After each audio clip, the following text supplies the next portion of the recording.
sunrise and sunset, promise and fulfillment, birth and death. The whole drama of life is written in the sands of time. We present a new series of radio programs, The Clock.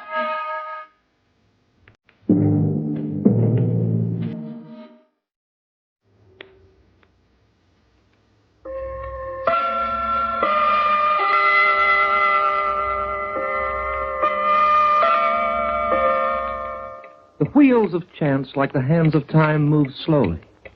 But time is more dependable. Chance is not only a gambler and knave, it's also a playwright. And like the egotistical creature it is, it plays all the parts, including the hero and the villain. Tonight I'd like to tell you of one of its masterpieces, which chance co-authored with its very good friend, Coincidence. A fine pair, Chance and Coincidence, and a lusty match for anyone. Well, the place, Somerville, a drowsy little town with a population of 2,704, including Mrs. Wilson's twins, which were born last week. Somerville's vital statistics are recorded in the town hall, and if you look up the figures on crime, you'll find that Somerville is a very law-abiding place. The last outbreak of violence occurred on June 4th, 1943, when two young boys swiped 3 or 4 potatoes from the bin in front of Mr. Gorsey's general food store. The punishment was swift and just. It was meted out by the culprit's parents. The principal character in our story is a man named Howard Williams, a recent arrival in Somerville. He has a wife and 2 children, a boy and a girl, and 2 occupations, accounting and minding his own business. The time? Well, the time is now.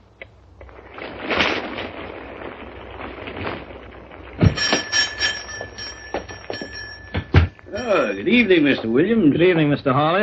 I took 2 of your papers from the stand outside, the Star and the Gazette. Oh, that's 8 cents. Anything else? Not just now, thank you. Good. I understand you got yourself fixed up at the cottage on Spring Street. Yes, it was quite a break. Houses aren't easy to rent these days. I take it then that you'll be staying in Somerville for a while, hmm?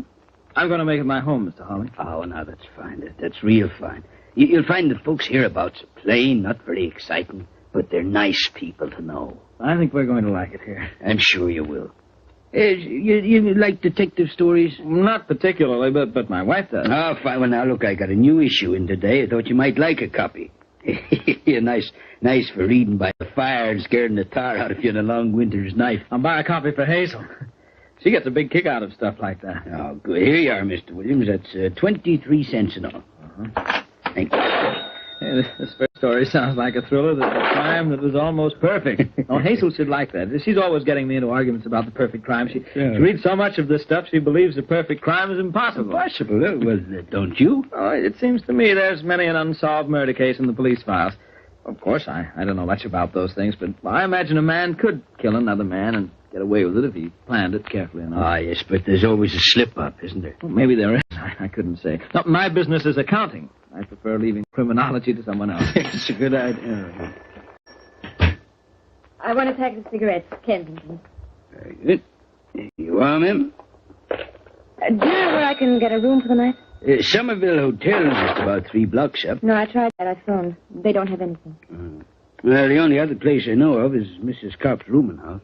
Where's that? It's just outside town, about 2 miles up. Is there a bus that goes in that direction? Oh, yes, see, you can catch it right in front of the door. Oh, good. Thanks very much. Oh, don't mention it.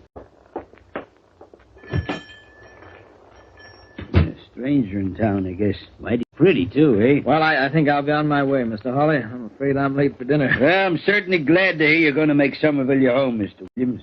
We're one big happy family in this town, and we always welcome newcomers. It's good to have friends, Mr. Hawley. Lots of friends. And I hope to make them here. I'm a simple man with simple tastes, and I've always wanted to raise my family in a community like this. Drop in again soon, Mr. Williams. I will, and thanks. Good night.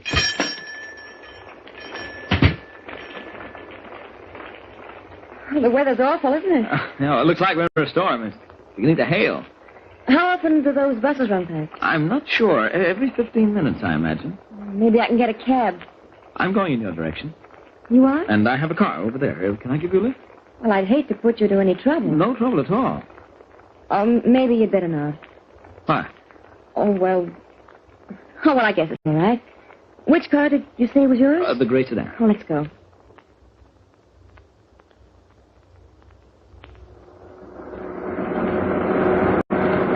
I stop at this gas station for a minute? My tank's a little low. No, it's all right with me.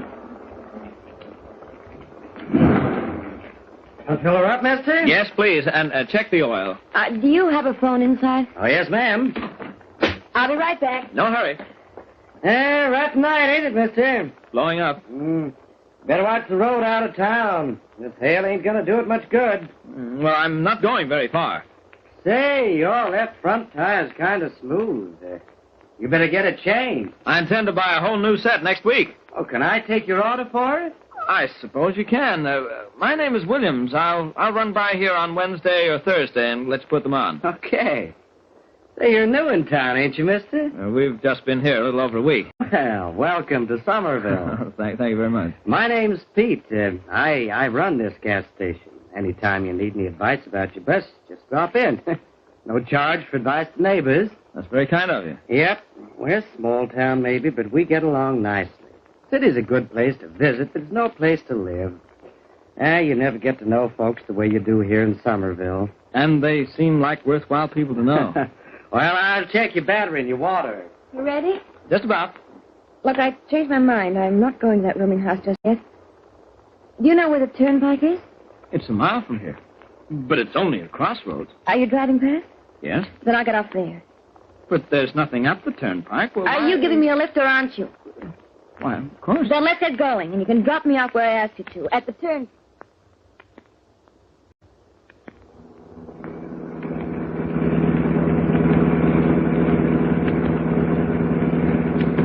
You certainly are a careful driver, mister. It's hard to see the road in this weather. How far are we from the turnpike now? Half a mile, I guess. I'll let...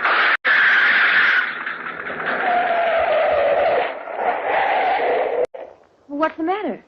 I'm almost afraid to look. Just a second. I thought so. What is it? Blowout. Oh, for heaven's sake. I'm sorry. I don't like it any more than you do. It won't do my clothes any good to get down in this mud on my hands and knees, but it looks as if I'm elected. Well, I'm leaving. Well... There's nothing I can do to help, and I'm in a hurry. The turnpike's up ahead, isn't it? Well, just keep walking. You can't miss it. If you wait a few minutes, though, I'll change this No, tire. I can't wait. Thanks for the lift. We'll be seeing you. Be careful. The road's very slippery. Well, I better get started. Looks like I'll be home a good deal later than I thought.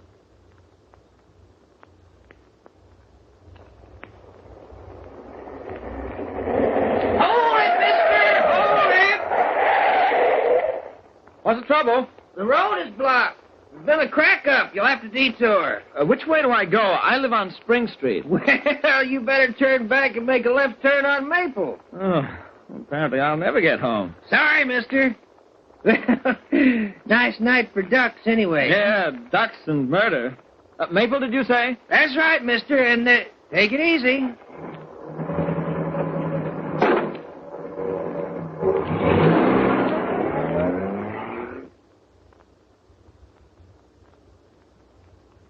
Howard Williams, you ought to be spanked. Now, don't be angry with me, Hazel. I couldn't help it. We'll have to send those clothes to the cleaners immediately. I only hope they can get all the mud off. Well, it's nice to be home again in front of the fire. Is that robe warm enough for you, dear? Now, stop worrying, dear. I don't catch colds as easily as that. Howard, I met one of our neighbors this afternoon, Mrs. Harvey. Oh, she was awfully nice. She kept asking me if there was anything she could do to help make us comfortable. Everyone here seems to be that way, Hazel. It's going to be nice living in Somerville. After all we've been through, it'll be like making a brand new life for ourselves. You promised me you wouldn't think about what happened. It was like a bad dream. But I'll forget about it. In time. I did all I could, Mr. Cagle. Sorry it ended up the way it did, then, that's all. If only he hadn't dragged you into it. Your reputation. Hazel, let's not discuss it, huh? Are you happy, Howard? Right now, I'm very happy. There's a great deal more to living than making money, Hazel. When you have peace and contentment, when you have good friends and neighbors. Oh, I'll take it, dear. Hello? Mr. Williams there, please. Who's calling? My name is Mallory. Lieutenant Mallory, State Police. Police. Just a moment. Police? Yes. Hello? Mr. Williams? Yes? Sorry to trouble you, Mr. Williams, but I was wondering if you might give me some information. About what? You know a woman named Laura Pearson? Why, no. Are you sure? Quite sure. We didn't think you'd know her, but Mr. Hawley mentioned something about your being in his stationery store when she came in for cigarettes. A tall girl, good-looking, bleached blonde hair. Oh, yes, I remember now. Good. I wonder if you'd mind dropping into headquarters for a few minutes. Now? Well, if it's not too much trouble, we won't keep you long, but you may be able to help us out. Well, if it's important. Yeah, it's very important. See, we found Laura Pearson about an hour ago. She's been strangled to death.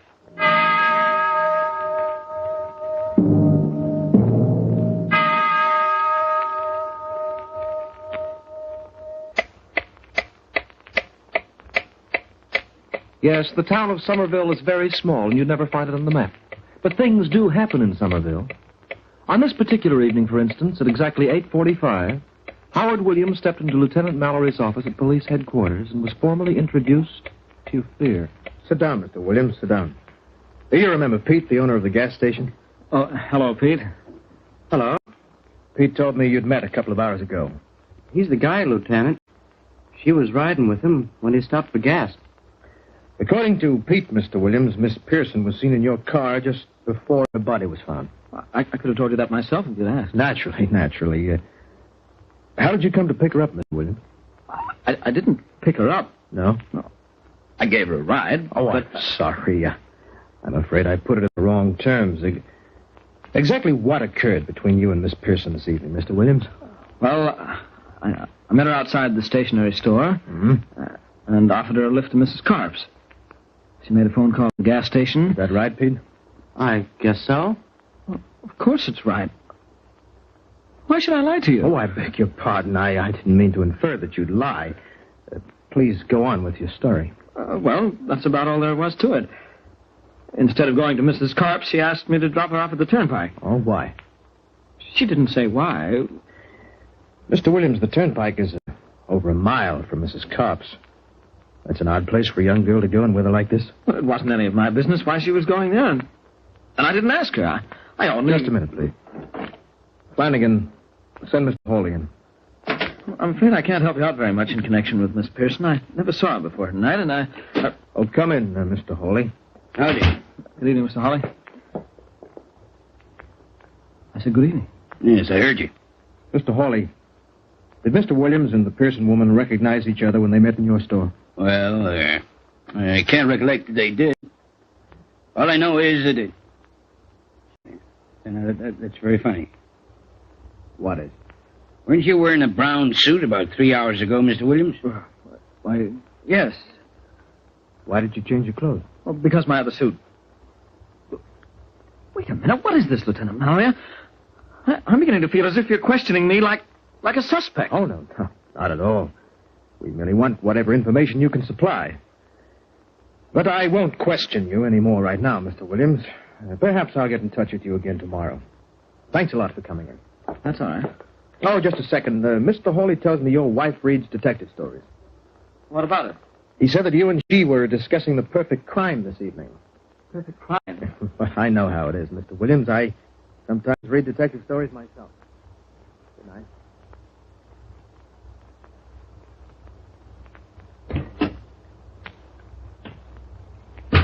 What happened, Howard? I don't know. He questioned me about this girl. And that was all. They certainly don't think that you had anything to do with it. Of course not. I saw her before the murder, so naturally they want me to give any information I can. Why, I never even met the girl before. It's ridiculous.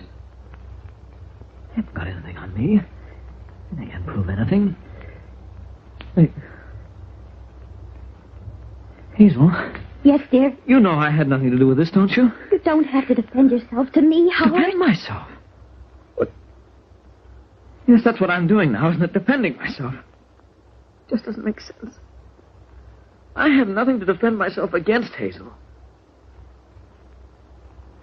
Have I?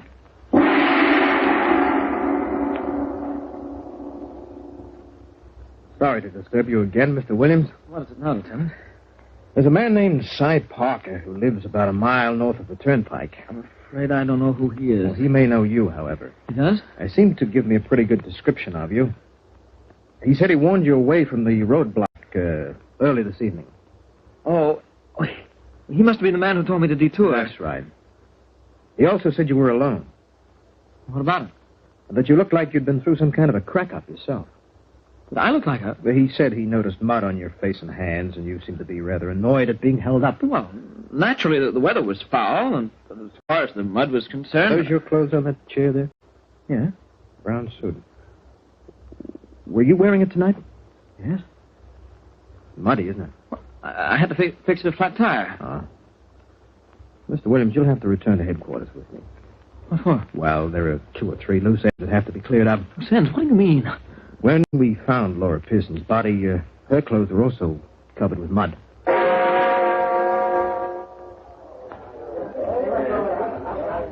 Have another beer, Si? Yeah, don't mind if I do. I never would have figured him for it. Didn't look like that kind of guy to me. You mean you really think he killed that gal? Well, no, I'm not the type who'd pin a man against the wall without proof, and I believe in fair trial by jury. According to law, a man's innocent until he's proven guilty, right? Right. But between you and me, Si, who else could have done it?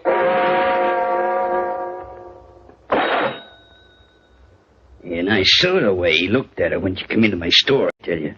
I don't care if he never seen her before. I know what goes on in a man's mind when he sees a girl like that. He's got a wife and 2 kids besides. Say, you think maybe he's crazy, Hawley? Crazy? Look, a lunatic don't plan a killing the way he planned this one. Look at how slick he did it. Oh, no. No, he ain't no crazier than I am, a murdering rat.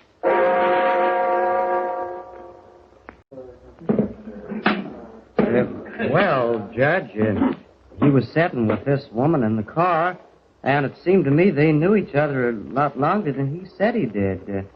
Anyway, he told me to fill up his tank, and I figured he was going for a ride, a long ride, with her. He was as nervous as a cat, Judge, and dirty in a mongrel, too. He kind of stared at me when I mentioned something about the weather and said it was a nice night for murder. He talked like he knew a lot about crime, Judge. We had this argument about the story, see? And he said to me, wait till I get the words right. He said, I imagine a man could kill another man and get away with it, if he planned it carefully enough. When the body was examined, the coroner concluded that she'd only been dead for half an hour. He filled his gas tank at 7:10. Cy Parker steered him away from that roadblock at 7:40. It's only a 10-minute drive from the gas station to the roadblock at the most, but apparently it took Williams almost 40 minutes. We also discovered that the defendant had been involved in an embezzlement case in Chicago. He was acquitted. He left the city soon after. And it is the judgment of this court, Howard Williams, that you be sentenced to hang by the neck until you are dead.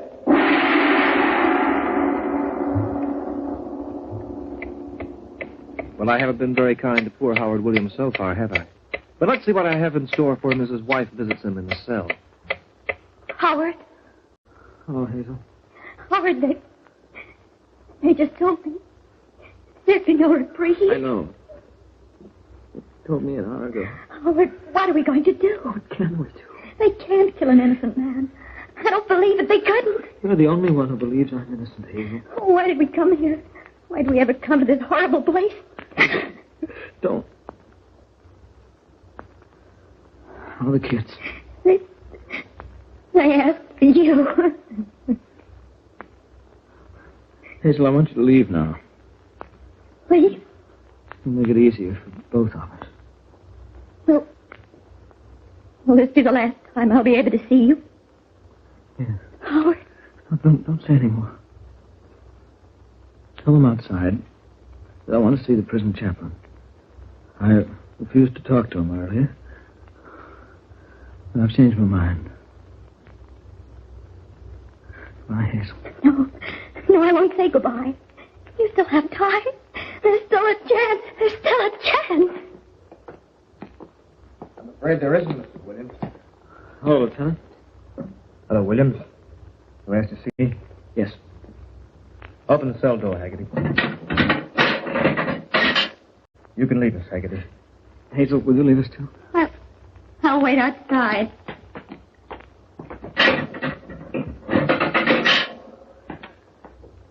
Pretty tough on her. Yeah. Even tougher than it is on me. I'm sorry, Williams. Mallory, I have a favor to ask you. Yeah? What is it? One day, Mallory, you'll find that I was innocent. Will I? You're a good detective. One of the best in the state. Something will turn up. Something that'll make you think. And reopen this case. Perhaps. All I ask is that when you do hit on new evidence, you'll prove me innocent. It won't do me any good, I know, but at least my name will be cleared. And my family will be happier. I see. I know it's a lot to ask, but I swear to you that I didn't murder that woman. I'm going to die in a couple of hours, and I wouldn't lie at a time like this. You've got to believe me, Mallory. I'm not guilty. I believe you, Williams. You know? I not only believe you, but I'm sure you're telling the truth. You're sure? Did you say? Yeah. But how can you be sure? I mean... It's very simple. Simple? Uh-huh. I know you're innocent because I also know who killed Laura Pearson. Well, then why didn't you tell him? Why in the name of heaven don't you tell him that you know? I can't, Williams. You see, I killed her myself. What? I was the one who called. She called that night from the gas station. I was the one she met, Williams, at the turnpike. No. She deserves to die. She was a blackmailer, a cheat. She wouldn't take no for an answer when I told her we were through. I have a family of my own to think about. You'd tell me that now. You wouldn't expect me to mention it in the courtroom, would you? Yeah, I killed Laura Pearson. There are only 2 people who know about it now, Williams. And after tonight, there'll only be one. You're wrong, Mallory. Wrong? There's someone else you didn't count on. He's just outside the cell door. What? Did you hear what he said, Chaplain? Did you hear? Yes, I heard. Chaplain, as a man of God, you've got to keep a confidence. You can't tell them. You won't. No, Lieutenant. I won't. But you will, my son. Yeah, you're right, Chaplain. I guess I will.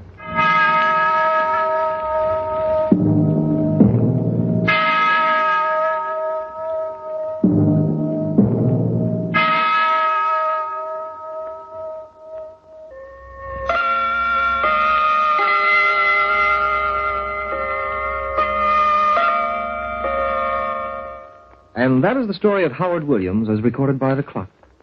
Chance and coincidence. Collaborators extraordinary. Their scenarios are always good, I know, because time is their editor. I'd be very honored if you'd join me again in exactly 10,050 minutes' time, or, if you prefer it, in exactly 167.5 hours' time, when I'll be here to tell you another of my stories. Until then, I wish you all happy time. The Clock will be heard next week in exactly 10,050 minutes' time from this same station. Written by Lawrence Klee with Hart McGuire as narrator, you heard Charles Tingwell as Howard Williams and Ken Wayne as Mallory. Others in the cast were Wendy Playfair, Joe McCormick, Don Crosby, and June Salter. The Clock, directed by John Saul, is a Grace Gibson radio production.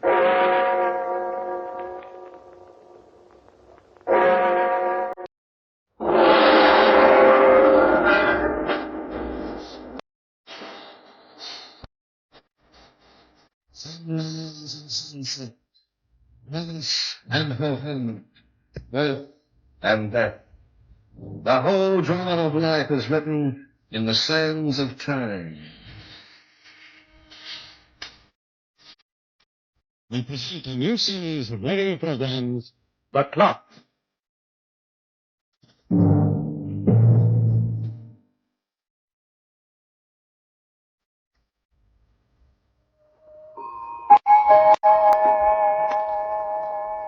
Do you like ghost stories?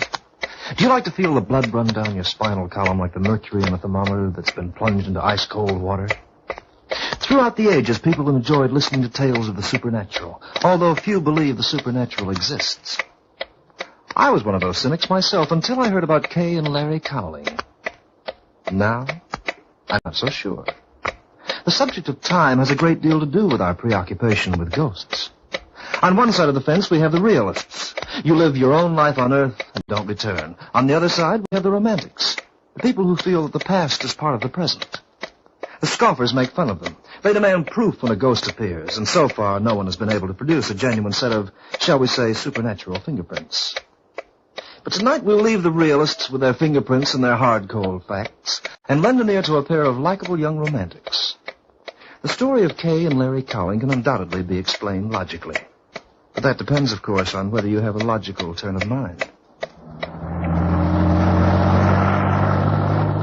Sleepy, darling? No, just relax. Too many cocktails before dinner, I guess. Where are we now? No, not too far from New York. I don't think we ought to drive very late tonight, Larry, especially after those drinks and that big dinner. You're liable to doze off at the Now, I'm wheel. being very careful. I would have stayed in New York if we could have gotten a hotel room. I will find some kind of a tourist place along the road. It's awfully woodsy around here, isn't it? Yeah, this whole section is pretty famous in the history books. Revolutionary War stuff. According to the guidebooks, George Washington must have gotten around an awful lot.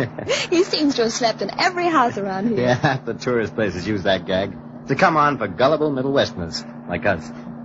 Wasn't New York wonderful? Oh, boy. I wish we weren't going home so soon. Oh, we can come back sometime. Honeymoon can't last forever, sugar. Papa's got to go back and make a little dough. Oh, it's too bad we couldn't stay on longer, though. I was dying to buy a few antiques. Oh, listen, half that stuff is phony. You get hold of a rocking chair, kick it around till it looks like it's been through a war, then up the price and tell you Alexander Hamilton used it. Oh, you and your hard-headed realism. You've no romance. None at all? Well, I wouldn't go that far. Okay. Now, what you driving? Uh-oh. Rain? Looks that way. Been threatening for half an hour. Now we'll have to find a place for the night. Uh-oh, here she comes. I'll close that window, honey. Goodness, it's a cloudburst. We won't drown, but I can't guarantee the car. I knew we should have kept on the main highway. This road will turn into a mud hole inside of 5 minutes. Are you sure you know where we are, darling? New Jersey somewhere. Oh, we'll stop at the first house and check our directions. Larry, look out!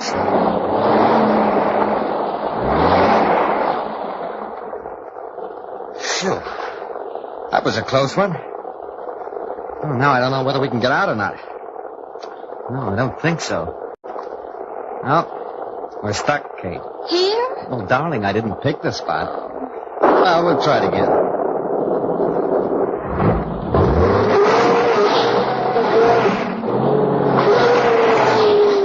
No, it's no use.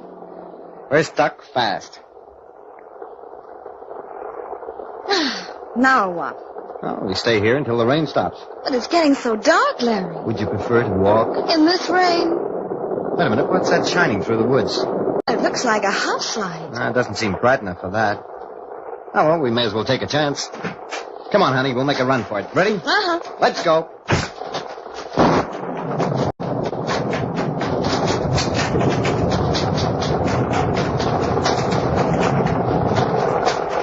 That's a house, all right. I can see it now through the trees. Look at it, Larry. A real colonial mansion. Now, look, it's a little too wet to admire the architecture. Hurry, come on. I'm going as fast as I Oh, can. it's coming down like crazy. Hey, get under this tree, Kay. We'll let up in a minute or so. If we try to cross that clearing, we'll get soaked. Right. Did you see the house again when that lightning flashed? Yeah, all shutters and white shingles. There's some kind of a lamp burning over the door. Ah, looks like candlelight from here. The place seems so quiet. Well, there must be someone there if the lights are on. We can't stand here all night, darling. The rain's getting at us even through the trees. Here, pull your coat over your head. Oh, Larry, my hat, it fell off. Oh, where is it? I can't see it. Wait a minute. Oh, never mind. The hat's ruined anyhow. Come on, let's make a dash for that porch. Come on.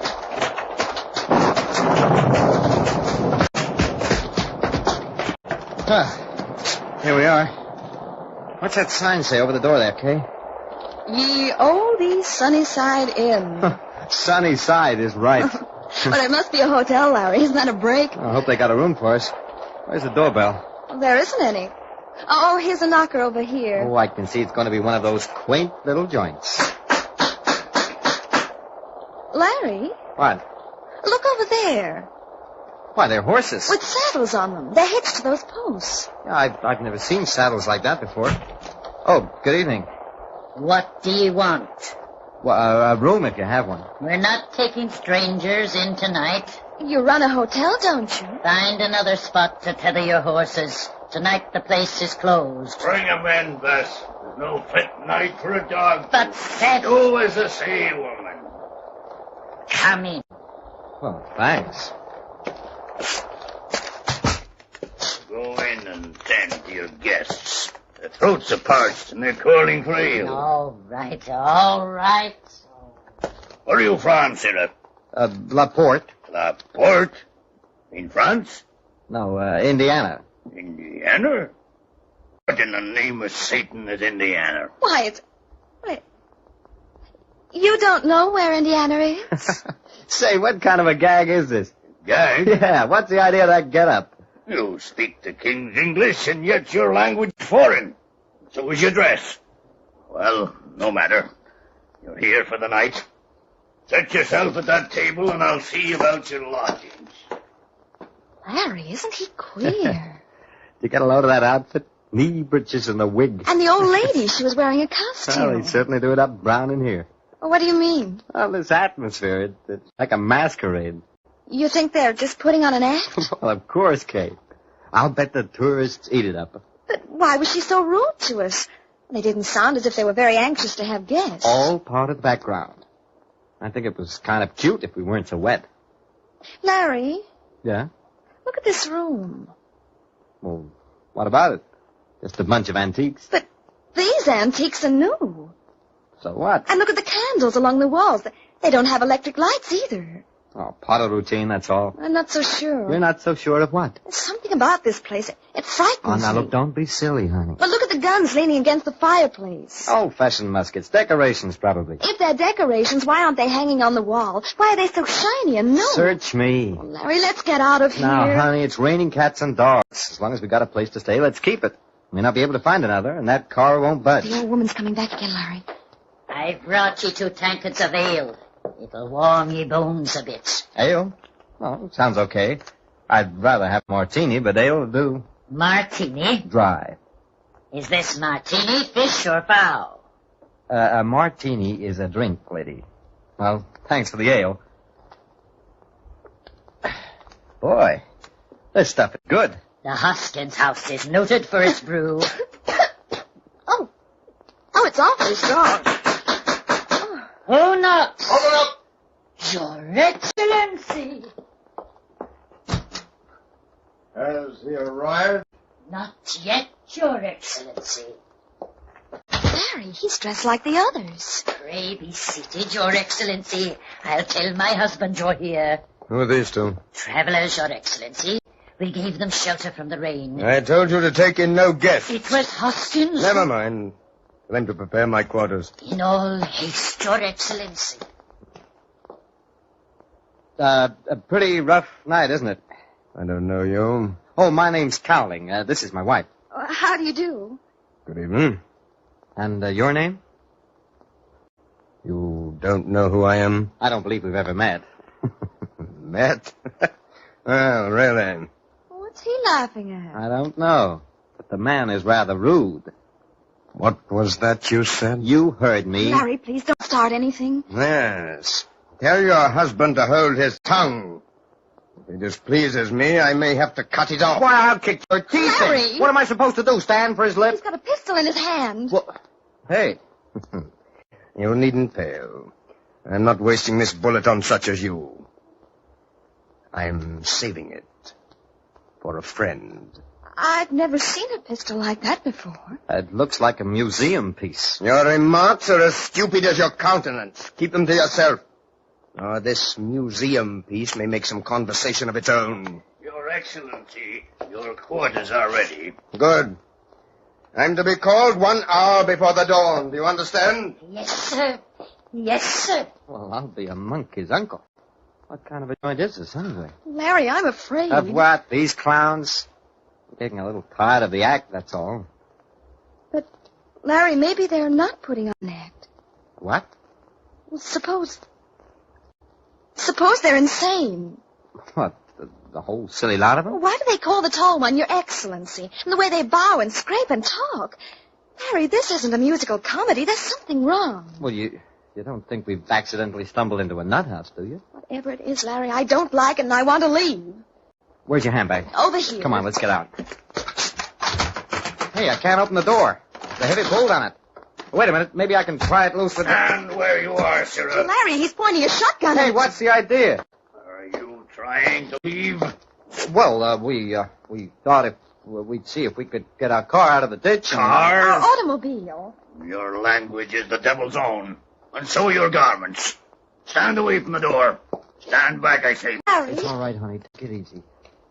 What's the idea of the artillery? This a holdup? You're staying for the night. No one leaves here until the dawn.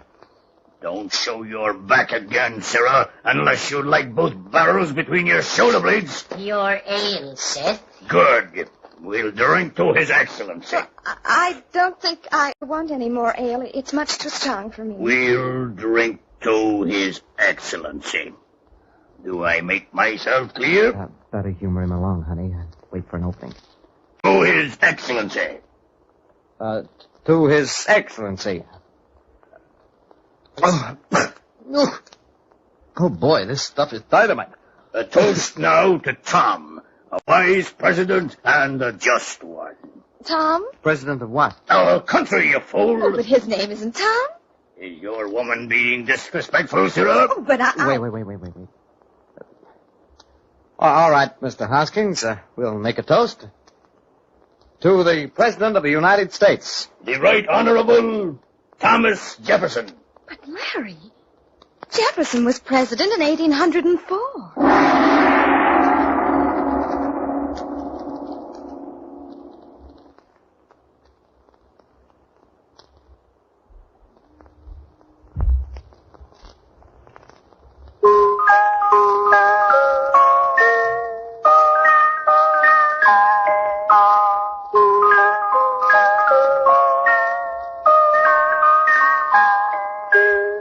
150 years and more is a long, long time.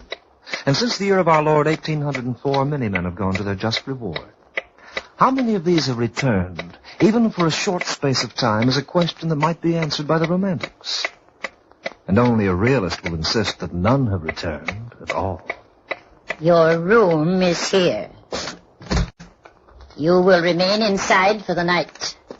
When the sun rises, you will be permitted to leave. You keeping us prisoner here? It were best for you, young man, to mind your tongue and shut your eyes until you leave. The affairs of this house tonight do not concern you. Larry, don't argue with her. Remember, Hoskins will use his musket if you so much as raise your voice. And when the dawn appears, keep well within this room. Your lives may depend on it. Good even to ye. Sleep well. She's locking us in, Larry. Yeah.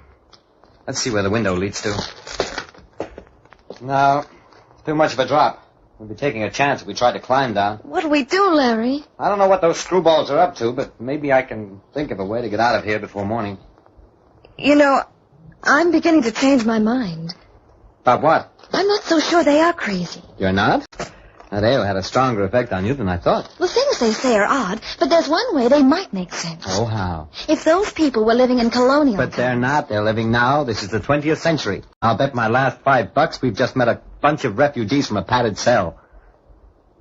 Say, what did you mean if they were living in colonial times? I don't know what I meant. I'm so confused I can't think straight. Well, why don't you try to get some rest, honey? What are you going to do? I'll figure a way out of here. Maybe we better not try. No, they don't worry me. Oh, it isn't that. No? Well, somehow I want to find out what she meant when she told us to keep well inside the room at dawn. Say, what's got into you? Larry, I've a feeling we're living something that we'll never be able to explain to anyone. Well, I only wish you'd explain it to me. Oh, you'd only laugh. No, I wouldn't. Come on, what is it, Kay? Tell me. Do you believe in the supernatural? Well, you mean ghosts and things like that? Oh, not exactly. Well, then what? Well, these people, Larry, they exist. Well, I mean, we see them, we talk to them, and yet I don't think they're alive. Oh, hey, now, take it easy. You need some rest, honey. I knew you wouldn't understand. Why should you? I don't understand myself. They're nuts, that's what they are. Crackpots. And when we get out of here, I'm making a full report to the local cops. Oh, I'm so tired. Oh, come on, lie down over here, baby. Aren't you going to try to get some sleep yourself? No, I've got some heavy thinking to do between now and morning.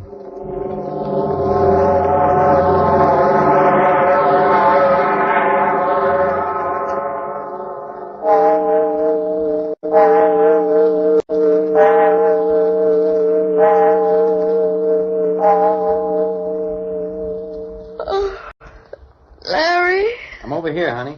what are you doing? Preparing to get us out. I don't know why I didn't think of this before. I'm going to tear these sheets into strips to make a rope. I'll lower you from the window first, then follow you. Well, suppose I see us, Larry. We'll have to take a chance. The dawn's coming up. It stopped raining. Yeah. Trees look so unreal. It's like a dream, Larry. The whole thing is like a dream. Then it's time we woke up. Okay, baby, come over here to the window. You scared? Just a little. You'll be all right. Here, help me with... Oh, a rotten brick. Oh, what's the matter? Oh, look at that clearing down there. Larry. Yeah, 6 of them. They'd spot us in a minute if we try to get out. What are they doing? Oh, it looks like they're holding some kind of a meeting. Oh, wait. Hey. Larry, it's a duel. Holy smoke. Those men over there are doctors. Look at the instruments on the table. Oh, the two in the middle must be seconds. And the guy in the white shirts with the pistols. One of them is the man we met downstairs, the one they call Excellency. Yeah. Where have I seen the other one before? I've seen him too, Larry. Or at least I've seen his picture. They're back to back now. Now I know why they let us in here and kept us prisoners. They'll kill each other, Larry. Oh, steady, Kay, steady. Ladies and gentlemen, 1, 2, 3, 4. Larry! The one on the right just shot into the sky. He did it deliberately, Kay. The other one. Yeah, look at him. Well, look at the coward. He's taking aim, Kay. He's... Wait.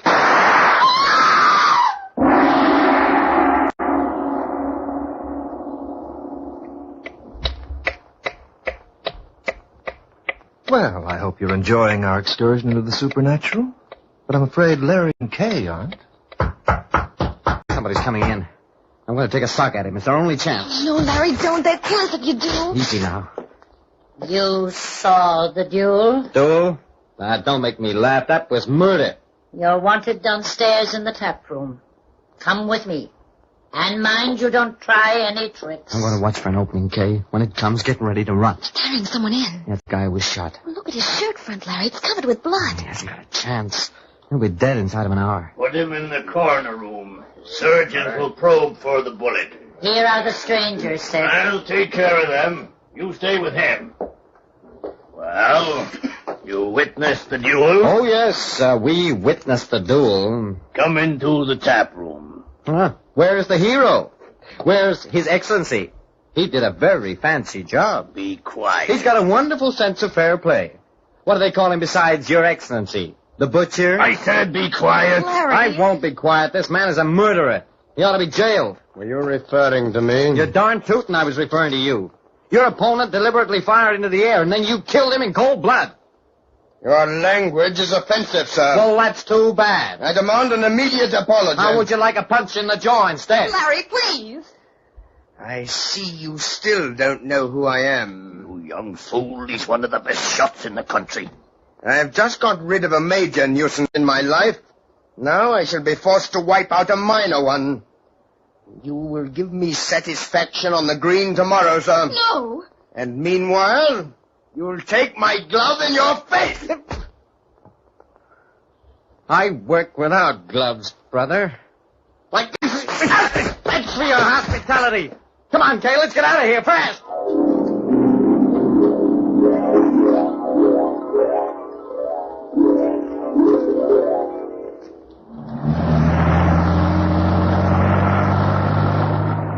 It's the next turn, officer. About half a mile down. We'll reach our car in just a minute. That story of yours isn't straight, mister. You're spending a night in the cooler. I tell you, it happened just as I described it to you. They were all dressed in those funny clothes, and we saw the duel. Yeah, and one of them was killed. No question about it. He was hitting the hard. He didn't have a chance. Well, Larry, there's the car. You see, officer? See, it's still stuck in the road. Oh, where's the house? On the left, about 300 yards up behind the trees. Wasn't it on the right, Larry? No, the left. Will you make up your minds? Oh, okay, but this way. Come with me.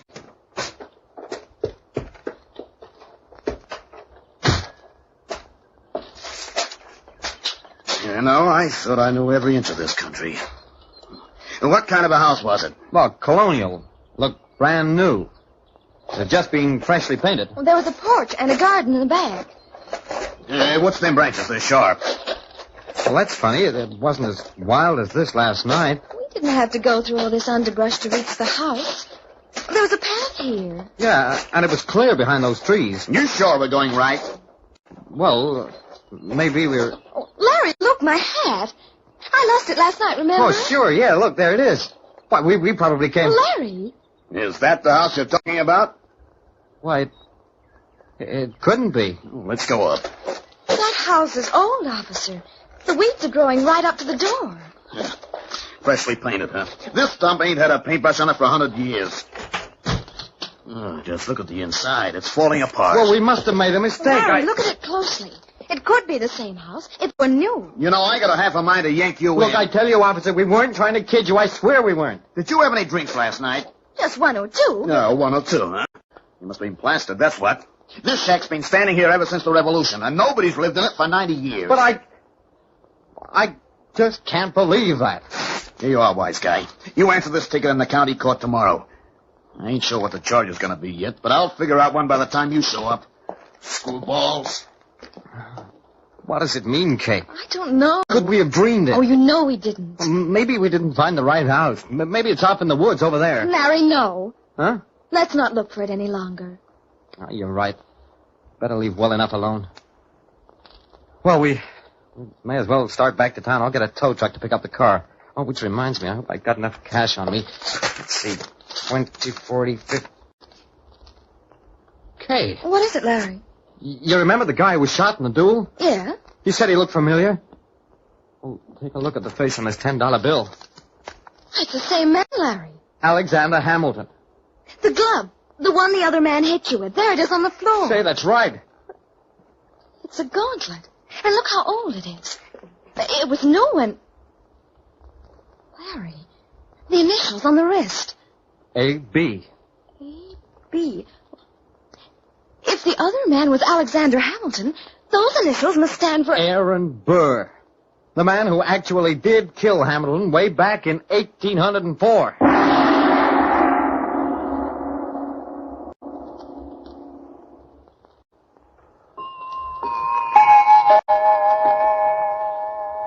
Well, there you are. I give you the story with no apologies and no explanations. The explanations will occur in your minds of their own accord, depending on what side of that fence you're on.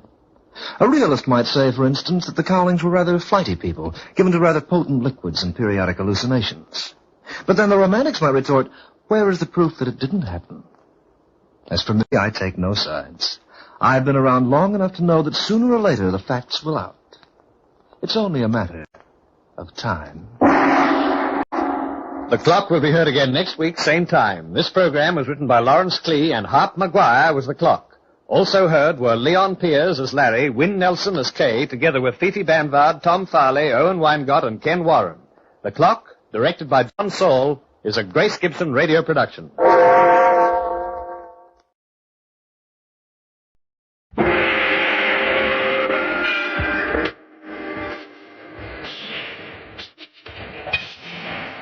Sunrise and sunset, promise and fulfillment, birth and death.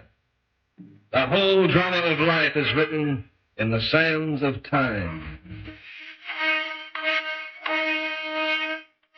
We present a new series of radio programs, The Clock.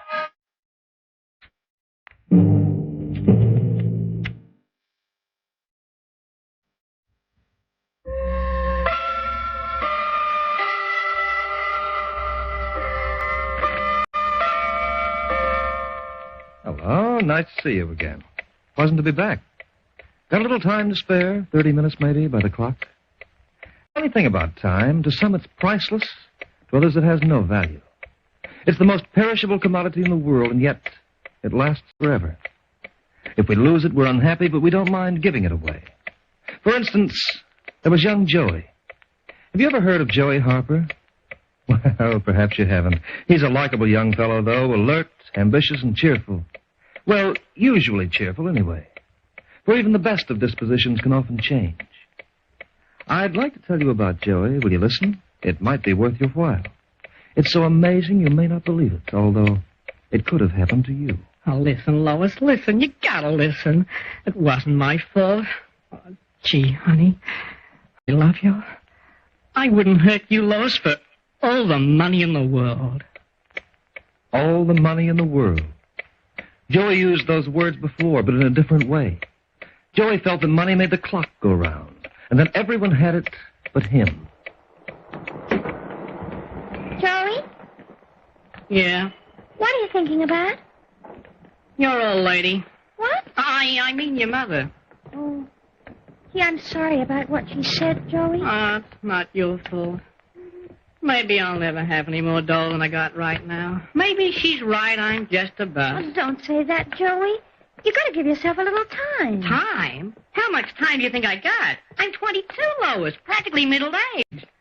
I'll be tripping over my beard before I get a nickel in the bank. Maybe it's your job, Joey. No, it's not my job, Lois. I've done everything from selling insurance to driving a hack. But I always make the same amount, $35 a week. You can't expect to be successful overnight. Other guys can do it. Why can't I? You know, it's like a jinx. I work like a dog. I yell for a raise. I stick my nose to the grindstone until it hurts. But it always comes out the exact same way, Lois. 35 smackers a week. Everybody can't be rich, I guess. Everybody can't have $1 million. I wish I was so rich that $1 million was just like chicken feed. I wish I had all the money in the world. Joey, Yeah? look at this window display. Oh, isn't that a lovely ring? I'll say it is. Which one are you looking at? The one with all those diamonds. Oh, that's not the one I mean, silly. I'm talking about the gold one. The plain one over there. The wedding ring. Oh. I guess it isn't really very expensive, is it? Well, who cares? We're not going to buy it. Joey! Oh, let's face it, Lois. You know your mother won't let you get married to me. She thinks I'm a lemon. She wants to settle with cash. We just have to be patient. Barry Cannon's the guy for her. His old man's got dough. He'll own the business one of these days, and he'll be in solid. Me? I'm just a jerk. Joey, please don't spoil the evening by talking that way. Barry's the perfect son-in-law. He's got dough in his pocket and a new suit in his back. Even the fillings in his teeth are made of gold. And someday I'm going to knock him out one by one just to prove my point. Joey, if you dare get into a fist fight with Barry Cannon, why, there he is. That's Barry in that car. Hi there, sweetie. Hello, Barry. How goes it, Joe? Pretty good. Until you got here. How do you like the bus? Why, it's new, Barry. Yeah, still be back 1,500. But it's got style. Oh, I think it's lovely. Don't you, Joey? It reminds me of a hearse. Joey. Still sore at the world, Joey? Why don't you take that over-polished kitty car and go right home? Joey, I wish you wouldn't be so rude. Oh, that's all right, Lois. I don't bruise easily. You coming to my party on Friday night? Well, We're dressing, you know. It's formal. Well, we're not going, Barry. Or if you're worried about the clothes, I can lend you my dinner jacket. I'm wearing tails. You'd certainly look good with tails, Barry. Hanging from a tree. Joey! All right. If this guy appeals to you so much, Lois, I'll bow out. I'm sick and tired of hearing him talk about himself. And I'm sick and tired of hearing your family talk about me. Hey, what is this? Lover's quarrel? Barry, you driving uptown? Sure. Would you drop me off at my home? Hop in. When you're ready to apologize, Joey Harper, you can let me know. Joey just stood there and watched Lois drive away. And he felt she didn't understand. The tragedies of youth can be painful things, mellowed only by time alone. If he could only have explained to Lois.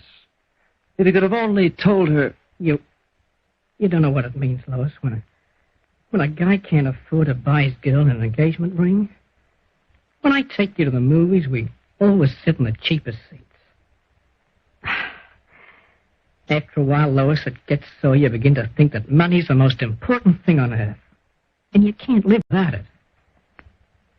Sometimes you even feel you don't want to live without it. Yes, if Joey could have told her that, the story might have been different. But he didn't. He had too much pride. So he merely watched the girl he loved drive away with another boy. Then he turned and walked slowly home. But every once in a while, he'd pause in front of a shop window and look hungrily inside. Beautiful, aren't they? What? Those ermine wraps. Huh. Yeah, cost a lot of dough. In the next shop, they have a cigarette case made of solid gold. You know, it'd take me a week to make enough money to even buy the boxes they come in. But money won't bring you happiness. That line was invented for a laugh by the guys who got it. Really? And the laugh is on guys like me. You're wrong, my boy. Who says so? Who are you, anyway? I beg your pardon. I didn't mean to intrude. He was a little old man in a worn felt hat. And to Joey, he seemed as old as... time.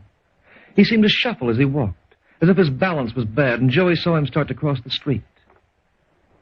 The light suddenly changed, and the heavy surge of traffic made the old man panicky. He started to run without looking around. And the driver in the bus turned the corner and didn't see him. And then Joey Harper bounded forward and made a flying dive. The two of them rolled over to the curb. What happened? You almost got killed, that's what. Here. Let me help you up. Thank you. That bus, I didn't see that bus. Look, mister. In New York, you watch where you're going when you cross the street.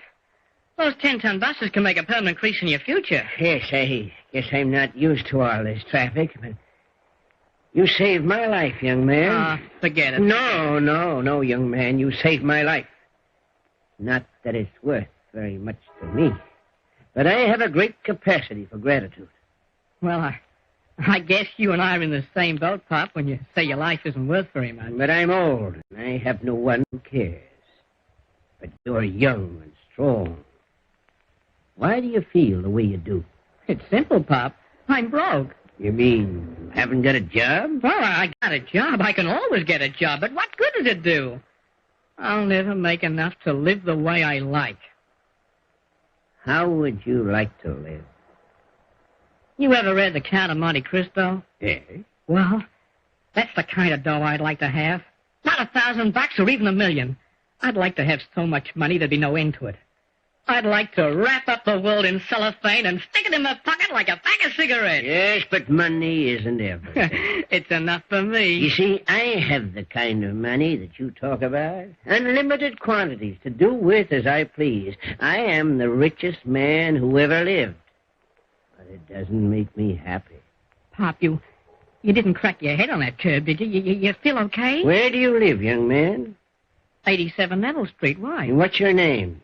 Joey Harper. My name is Pickering, and I'm going to reward you for saving my life.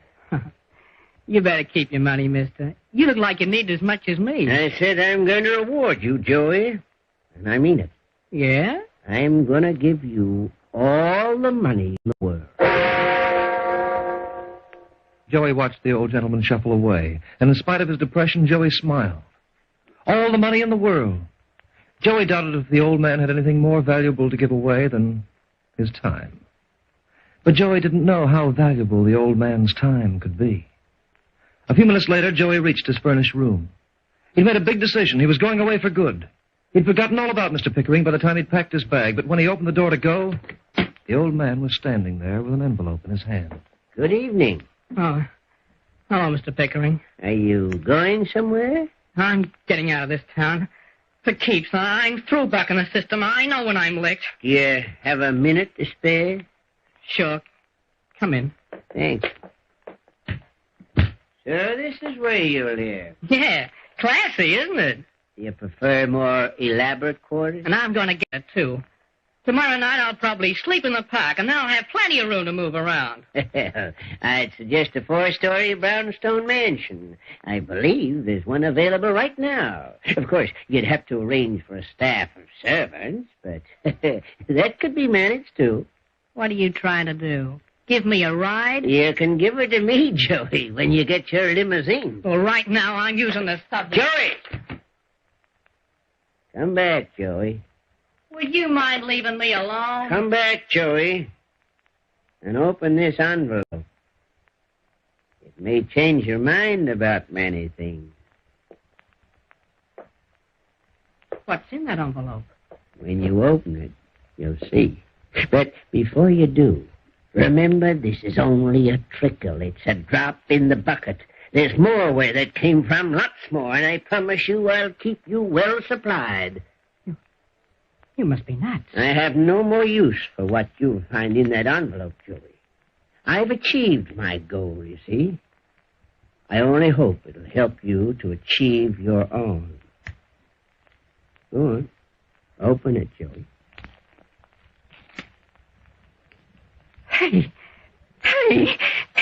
it's money. $500,000 in $1,000 bills. It's yours, Joey. It's all yours.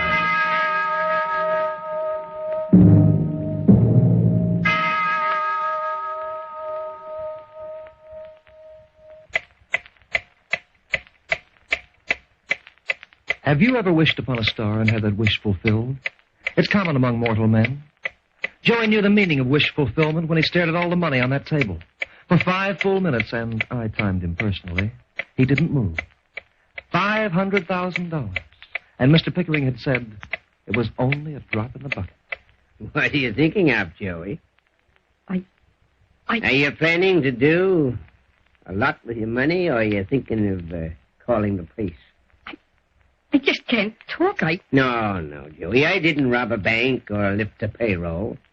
But where'd you get the money? Are you asking questions, Joey? Are you going to waste time in quibbling, or are you going out to satisfy every dream and every ambition you've ever had?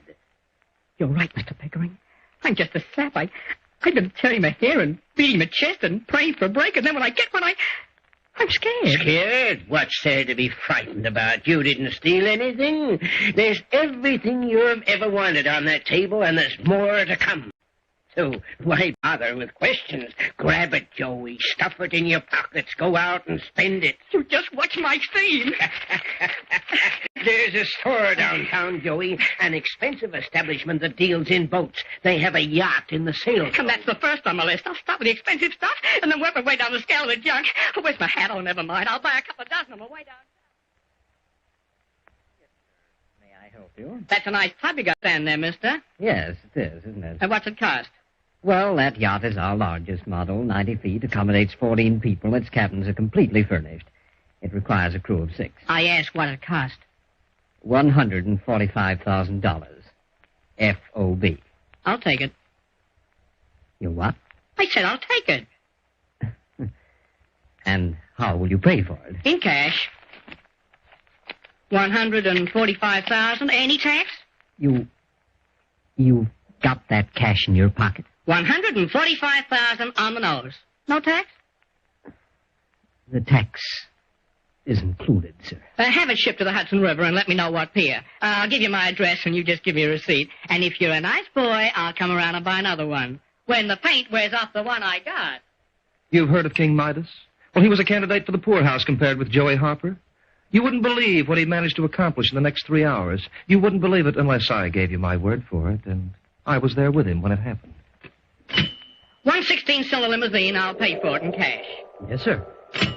One ermine wrap from a gold friend, and I'll pay for it in cash. Yes, sir. This tailcoat looks nice. I'll take 4. And don't forget the shoes, the shirts, the socks, and the suits. I want the most expensive money can buy. Oh, yeah, and throw in those garters over there. You know, the ones with the diamond buckles? And stick my initials on everything, brother, just the way I like. If you got something to sell, then bring it up. I'll buy anything and everything just as long as it isn't cheap. And I'll pay for it in cash. Yes, sir. Good evening, Joey. Mr. Pickering. I hope you don't mind my waiting here in your room. I was wondering how you made out. Oh, I'm doing fine. I just bought that 4-story private house. You know, the one that faces Fifth Avenue? And I told him to throw in the doorman for luck. How does it feel to have all that money? Oh, it feels like being on a merry-go-round. You haven't got tired of it yet? Tired of it? You mean there are people who get tired of money? I was merely asking. Brother, I'll never get tired of it. Well, enjoy yourself, Joey. I presume you have everything you want. Just about, except my girl. But when her mother hears about this doll... Oh, yeah, but that reminds me, I'm running short. I thought you might. I don't like to be a hog about this, Mr. Pickering, but You told me it was only a drop in the bucket. Quite so. And $500,000 isn't nearly enough for what I want to buy. I guessed as much, so I took the liberty of bringing more. You mean inside the suitcase? Yes, Joey, there's $10 million in here. $10 million? You think it might last for the rest of the week? However, it doesn't matter. There's really no limit to what you can spend. Oh, Joey, the money is mostly in $1,000 bills. So I noticed. And just in case you've been having trouble changing bills of that denomination, I've added a few $100,000 in 5s and 10s. I hope you don't mind. $10 million? Holy smokes! Enjoy it, Joey. And remember that the bucket hasn't even been touched. What a boat, Joey! And what a car! That's the slickest job I ever saw. Come around on Sunday, Barry, and I'll have my chauffeur take you for a spin around the park. Oh, Joey, darling, I think it's wonderful. Mother just can't wait until we get married. Well, she'll just have to wait. Tell her to take it easy, and maybe I'll even invite her to the wedding. 2 Rembrandts and 1 Da Vinci. Is there anything else you'd like to buy, sir? Why, sure. There must be something else. There must be.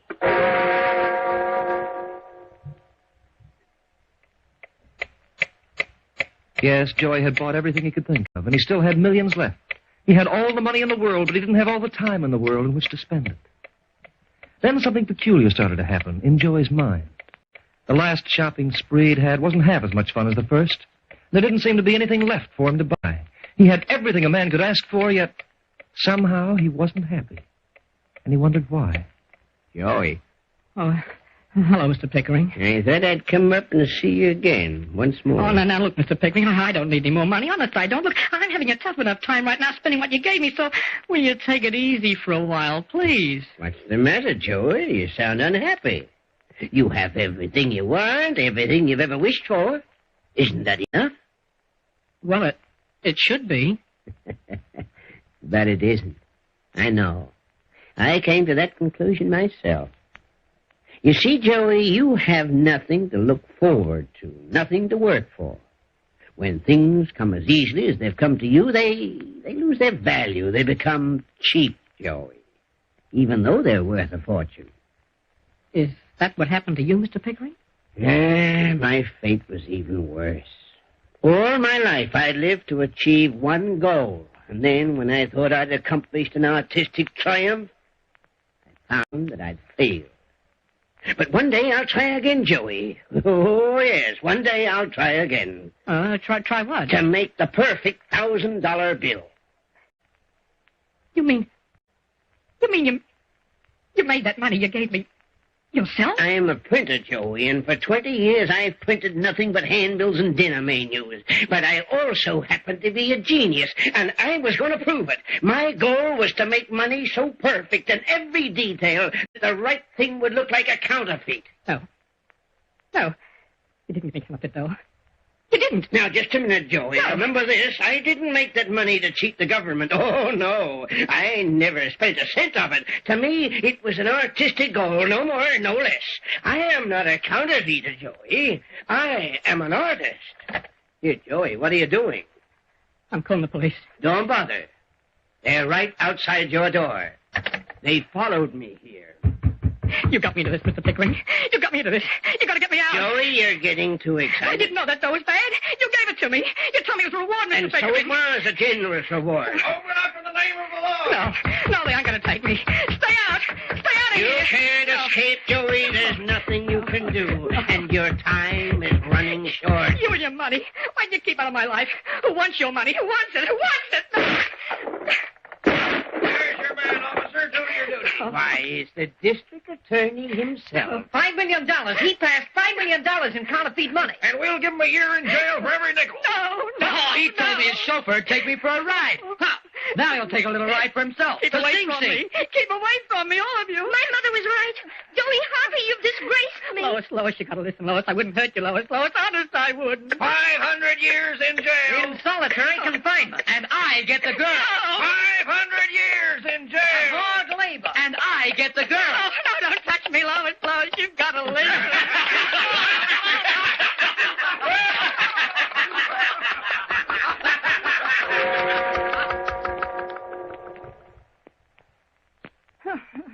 listen, my foot. You gotta listen. It's all right, Joey. I know.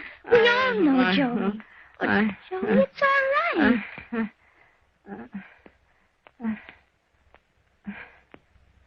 What? Joey. Joey, darling. Lois? Where are we? You're in a hospital, Joey. You've been delirious ever since you started to come out of the ether. Ether? Don't you remember? That old man you tried to save downtown, you pushed him out of the way and the bus hit you. The bus hit me? But the doctor said you'd be all right. Oh, Joey, I was so frightened, so scared I'd lose you. Then it was all in my mind? Just in my mind? You talked so much and said such funny things. The doctor told me that often happens to patients like you. Joey? Well? Haven't you noticed the flowers? Yeah. The flowers. Mother sent them. What? Joey, you're a hero. You've saved somebody's life. You're going to be in the papers tomorrow and everything. But best of all, Mother thinks you're wonderful. And she's planning the wedding just as soon as you're well. Oh, I don't care if we have to struggle a while, because I know you'll make good if we work hard together. Mr. Pickering said you gotta have something to look forward to and work for to be happy. Mr. Pickering? Well, who's he? Just the guy I met under the ether. Lois, pinch me. Pinch you? What for? I just want to make sure I'm still not under the ether.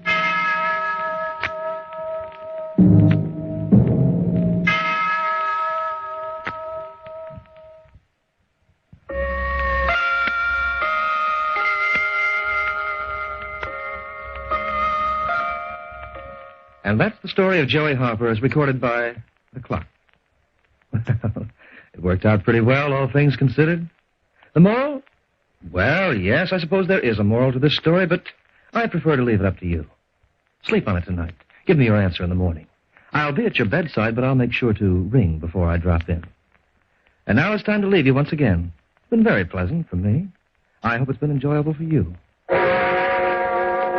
The Clock will be heard again next week, same time, same station. This program is written by Lawrence Klee, and you've heard Hart McGuire as the Clock, as Joey Rodney Jacobs, as Mr. Pickering Owen Ainley. Others were Carly Neville, John Bonney, Ken Hannum.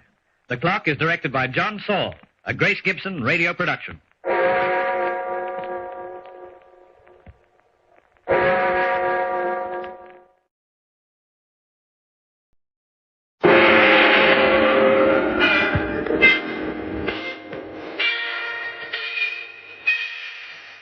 Sunrise and sunset, promise and fulfillment, birth and death.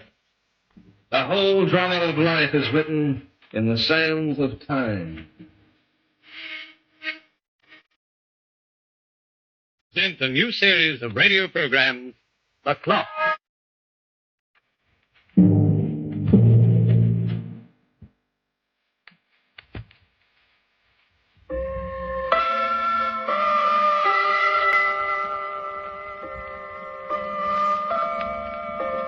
Good evening.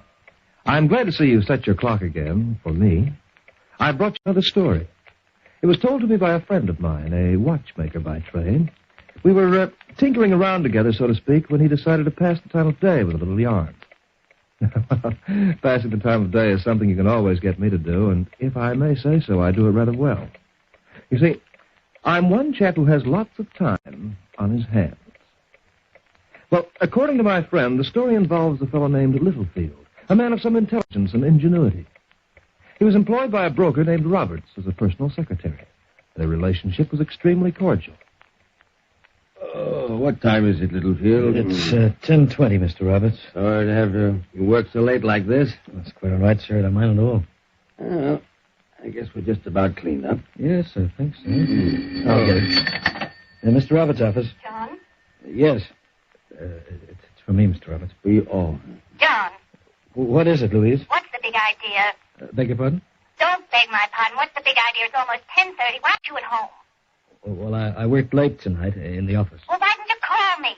I'm afraid I forgot. You didn't forget. You did that on purpose. You knew I'd worry. Louise, I'm still working. I'd slave over 1,000 won't even show up for dinner. What do you think I am, a cow? You can't treat me like that and get away with Look, we'll it. discuss it later. We'll discuss it now. I'm sick and tired. I'm very sorry, Mr. Roberts. Your wife. Yes, it wasn't important. How long have you worked for me, John?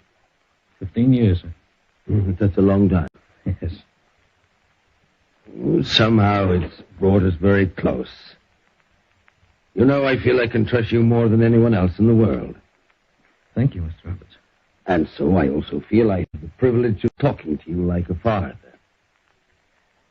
You're in trouble. No. I mean, with your wife. Not exactly, sir. She's called the office every day now for a week. And, my boy, I know it's upset you. No, look, I assure you, Mr. Roberts... Come now, we can be frank with each other. I'm a man who understands. I don't know what you believe that I'm in trouble, sir. I tell you why. You see, I've met your wife, but I've never met that young blonde woman I saw you dining with the other evening. Oh, now don't look so unhappy. I don't hold it against you. Well, that's very kind of you, Mr. Roberts. A mild flirtation never hurt a man. However, those things can go too far. And I'd hate to see a friend of mine and a trusted employee break up his marriage because of a silly and unimportant episode. Yes, you're quite right, sir. Having never been married myself, with no family of my own, perhaps I feel there's something I've missed. I understand. Oh, do you really? Yes. Good. I trust you'll think it over for your own sake. Very, very carefully. Yes, I will, Mr. Roberts. Oh, so much for the fatherly pep talks. Now, if you'll just put this envelope into the office safe, you can go home to your wife. With my apologies for keeping you. Very well, sir. Put it in the safe, Littlefield. You know that envelope contains $1,500 in cash, the Dawson account. I'm depositing it into his name in the morning. My boy, what's the matter? Sir? You keep staring at the safe dial. Now, don't tell me you've forgotten the combination after all these years. No, sir. I was just thinking of something. Your wife? Yes, my wife. Ah, then you've made up your mind. I think so, Mr. Roberts. Oh. Yes, definitely made up my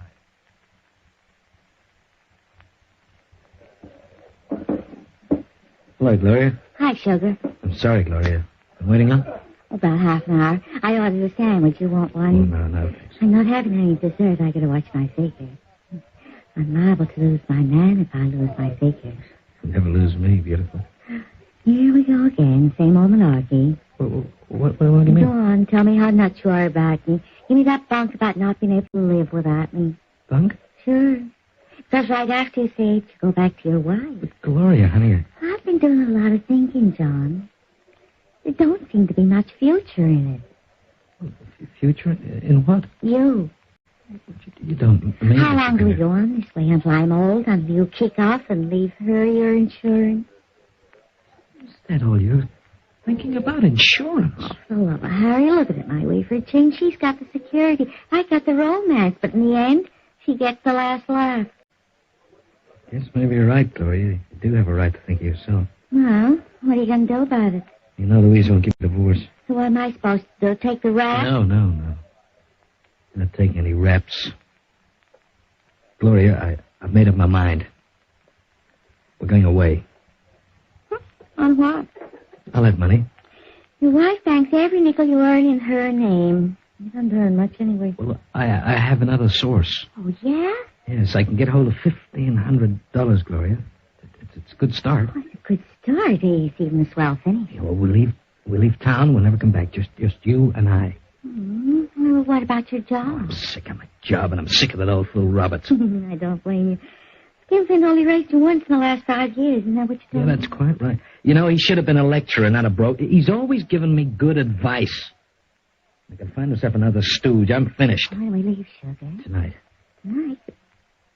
When will you get the dough? Tonight. They say the right man can take 40 years to acquire a superior intelligence, and the wrong woman can make a fool of him in 40 minutes. John Littlefield was no exception to this rule. He had the key to the office, and he had the combination to the safe. The rest was easy, or so he thought. 4, reverse to 12, back to 1. Should do it. Ah, on the nose. $1,550 bills. What? John! What are you doing here? I just returned it. You opened the safe. That money, you wanted to steal it. Get out of my way, Mr. Roberts. Oh, John, you fool. Did you really think you could get away with this? Don't you know how obvious it would have been? Why'd you have to come back? I'd forgotten something. Sorry, now I did. I would have preferred to get away with it, John, than to catch you red-handed. Get out of the way. Put that phone down. John! Put it down. You. Come on, let go of me. Let go, you idiot. All right, now get up and keep quiet. I don't want to hit you, but I will if you open your mouth. Go on, get up, I say. Mr. Roberts, get. Mr. Roberts. What's the matter with you? Wait. Mr. Roberts, wake up. Mr. He's dead.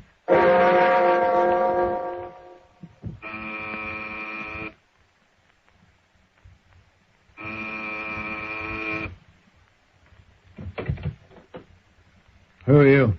Hello, Luther. Don't you remember me? Well, what do you know? John Littlefield. The boy most likely to succeed. Come in. If you are the last man in the world I have expected to see, John Littlefield. It's been quite a few years. I'll say it has.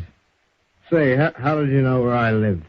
Well, I saw your address in the papers when your case came out in the court. Oh, that. It took away my license to practice, but who cares? I still know more about surgery than the whole stupid lot of them put together. Well, apparently they believe that drunkenness isn't not exactly becoming to a surgeon, particularly when he has a scalpel in his hand. I never liked medicine anyway. The hours are rotten. How about a drink? No. I'll have one. No. What? I need you cold sober, Bixby. You need me? How you been doing since you lost your license? I get by? Yeah, but not too well, I can see that. Bixby, you used to have a small private hospital in this place, didn't you? What about it? Do you still have enough equipment to perform an operation? You forget. I'm not a doctor anymore. Look, do you have the equipment, Luther? Just tell me.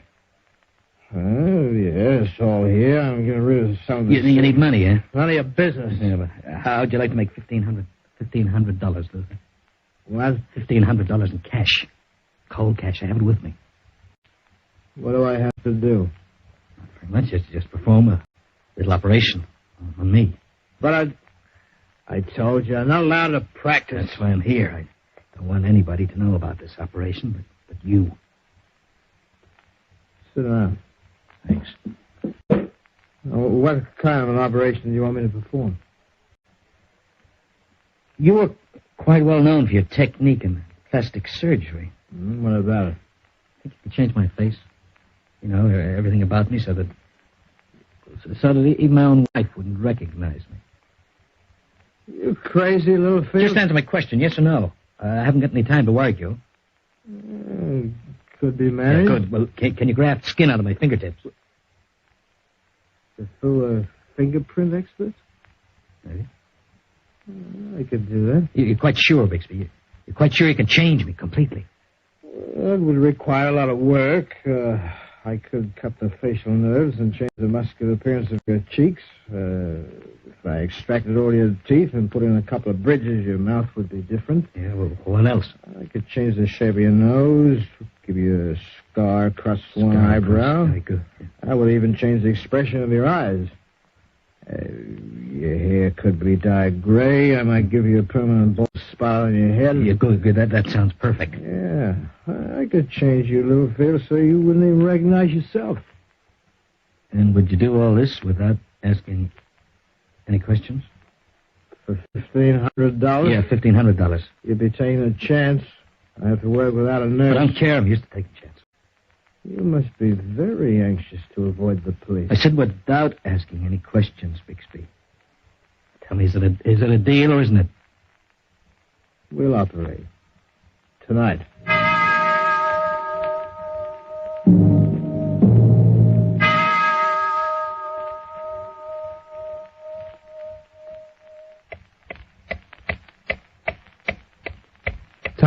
like everything else, is relative, according to our thoughts and surroundings. To a man who is happy in his work, it has wings. To a fugitive from justice, it barely moves. And 3 weeks of convalescence have made John Littlefield a very impatient man. How do you feel, John? Heaven, when are you going to take these bandages off my face? Well, let's see. We're ready. I think we are. Yeah? Yes. It looks like this is Well, let's it. get them off. Oh, wait. Let me do it. Hurry up, for heaven's sake. Mm-hmm. You're going to get quite a surprise, Littlefield. Am I? When you see yourself in the mirror. You done a good job? I've never done better. I've earned my money, too. Yeah, all right. Cooped up in this house with you for 3 weeks without a drink has been quite a trial. Look, you can drink yourself to death after I leave. Yes, no doubt I will. Here we are. Now, let's have a look at you. Well? Look in this mirror over here.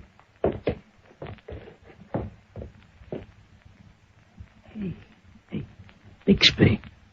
How do you like it? Why, man, you were right.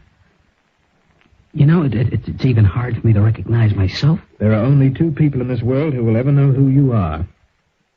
The patient and his eminent surgeon.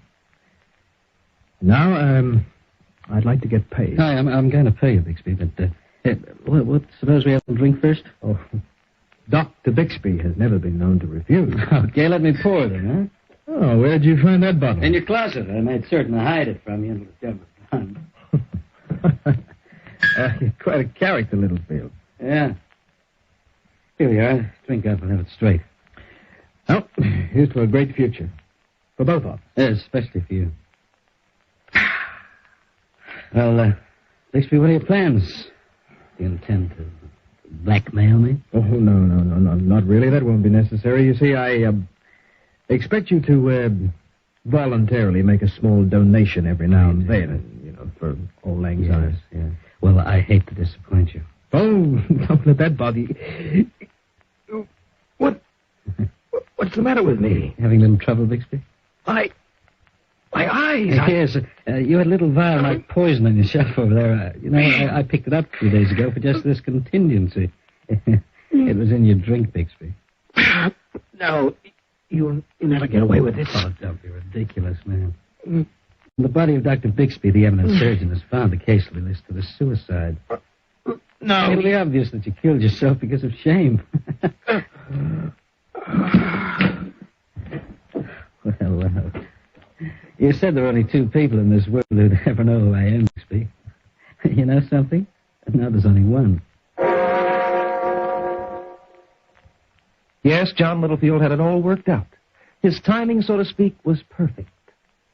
A few minutes later, he dropped his hat and his coat in the river. The coat contained an identification, his own. And from that instant onward, one John Littlefield ceased to exist. And then to make certain he'd be safe for the rest of his life, he made a bold and daring move. Something I can do for you, mister? Yes, you can. They told me downstairs that I'd find the chief of detectives here. Yeah, that's me. Oh, good. Well, I was standing near the waterfront a little while ago, and I saw a man jump in. I'd have gone in after him myself to save him, but I can't swim, you see. And, there was nobody else around. Did he go under? Oh, yes, he did. But there was a top coat he'd taken off just before he jumped in. I brought it along. Well, this is it here. And there's a name inside on the pocket. Let me have a look. There you are. John Littlefield. Yeah, I can describe him for you. He was tall. I'd say about my height. Dark hair and regular-looking features. And we've been looking for that guy for weeks. You have? Yeah.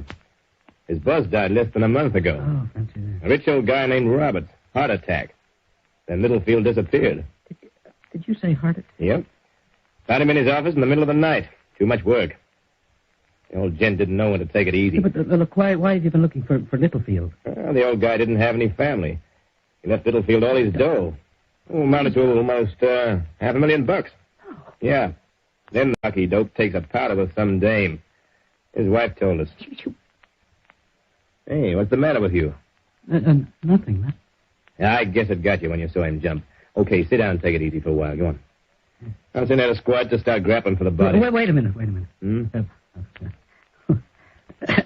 Well, you're not going to like this, but, I got to admit it was only a joke. What?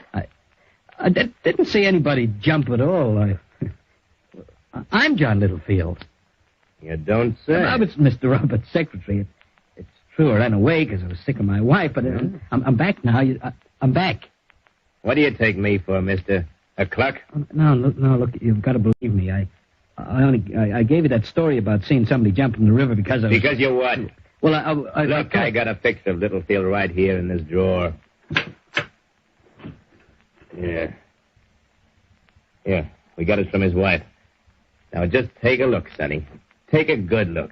Yeah, If you and this picture got anything in common, I'll eat it. Envelope and all. But look, sir, you don't understand. I understand enough to slap you in jail for fraud. I got half a mind to do it. You must be crazy to think you get away with something like this. Now get out of here, you cheap chiseler, before I really get sore. All right. Look, you don't believe me, but I'll prove who I am. I'm going to prove it if it's the last thing I do.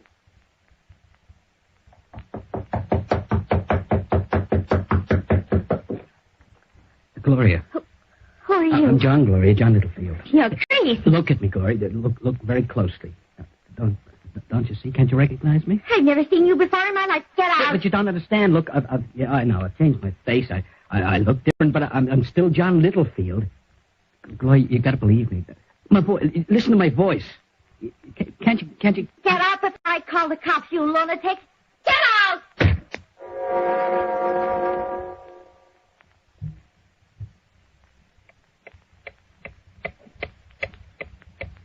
Time has a way of meting out justice, hasn't it?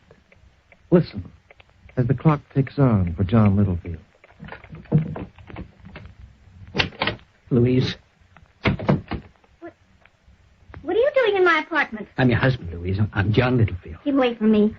Surely you can identify me. Look, you're my own wife. I know. I changed my face, but it doesn't change my identity. Louise, you got to see that, don't I you? never saw you before in my life. You're not my husband. My husband is dead. No, he's not dead. They only think I'm dead. How did I get the key to the apartment? You know what? I have it with me all the time. It's my key, that's why. And I'm your husband. Look, Louise, for heaven's sake, you've got to believe me. You're crazy. Look, listen to me very carefully. Now, if I can identify myself, we'll have $500,000. Robert's left it to me, Louise. To me, $500,000. It's enough to live like kings the rest of our lives. Oh, I see. Yes, I recognize you now. Of course, John. I know you. No. Look, you're only saying that because you're afraid. You don't really believe me at all. Look, just let me go. Don't come near the phone. Please, mister. I never did anything to you. Leave me alone. I haven't got any money. Take whatever you want and leave me alone, please. Should have known. Bixby did a good job, all right. If I can't convince you, who can I convince?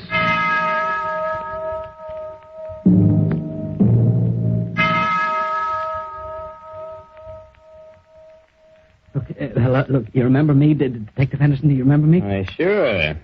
You're the guy who said he was Littlefield. Yeah, that's right. Well, I also said I could prove it to you, and I can identify myself. Oh, now that's very interesting. Yes, I can, yeah. Well, matter of fact, we've been looking for you, mister. You have? Tell me about this identification you've got. Yeah, well, in the excitement, you see, I forgot I even had it. But funny thing, it was on my finger all the time. What was? The ring, this onyx ring. You see it?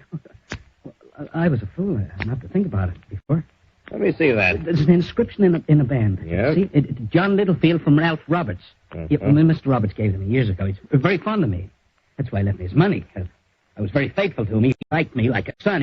He wanted to repay me. Now, look at the ring. See? Yeah. I'm looking. Well, doesn't it convince you? Sure. Of a lot of things.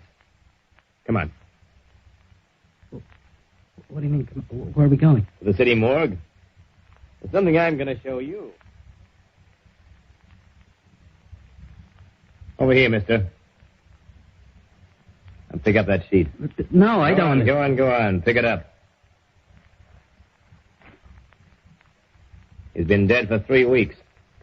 The coroner figured he was slugged and pushed into the river just about the time you told me you saw him fall in. Oh, no. It isn't easy to recognize his face, is it? No, it's horrible. That's what water does to a body after a while. We found him in that shirt and those shorts he's wearing. But we also found his coat and hat in another part of the river, with identification cards. You mean? There's Littlefield, mister. You took his ring and his wallet. No, And took his cashing on his inheritance, too. Why, of all the crusty schemes I ever heard of, this one takes the cake. How can you be sure it's Littlefield? Why do you identify a corpse you never saw before and then call me a liar? His Why do you- wife identified him, mister. Wife? Sure. And if you think she's going to change her mind, you're deafier than I figured. Not when she comes into that $500,000 Littlefield got from his boss. It's impossible. No, I don't believe it. You're trying to fool me. You'll believe it, mister. No, when you get the You're trying cheer to for get the money murder away of John Littlefield. Everybody's trying to get the money. I won't let them have it. I want the money. I want to keep it. It's mine. It's mine.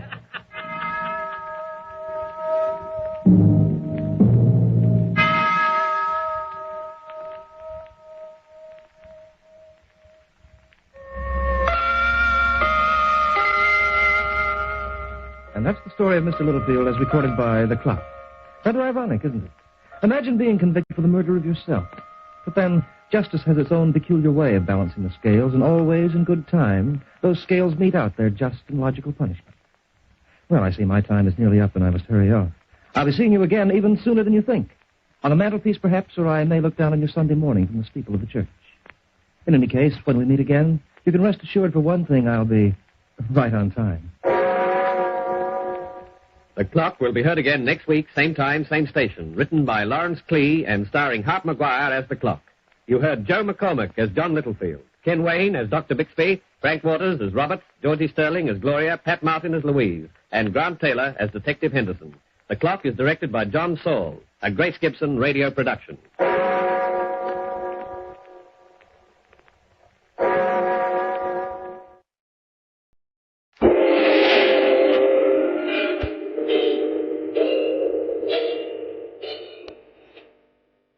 Sunrise and sunset, promise and fulfillment, birth and death.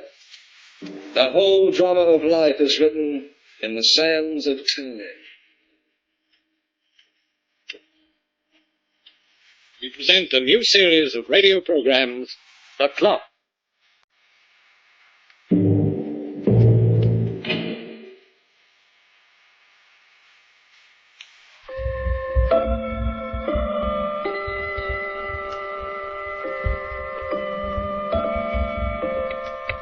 Have you ever seen a one-eyed cat? I saw one once, and its skin was the color of polished ebony. It was owned by a man named Wake, a quiet and gentle old soul who lived far out in the country. You know, people often ask me why I'm always in a hurry, why I never stop or pause. Well, Jasper Wake has never asked this question. You see, for Jasper, time stands still. Yes. Oh, is Mr. Wake at home? Do you have an appointment? I have this letter he sent me. Oh, yes, the practical nurse. Please come in. Thank you. Your name is? Goff. Leah Goff. I'm Mrs. Wilton, the housekeeper. I suppose you know about Mr. Wake's condition. Well, not exactly. Have you had any experience with paralytics? Yes, plenty. Poor Mr. Wake has been confined to a wheelchair for over a year now. He's unable to move from the waist down. Oh, I'm so sorry. But don't sympathize with him.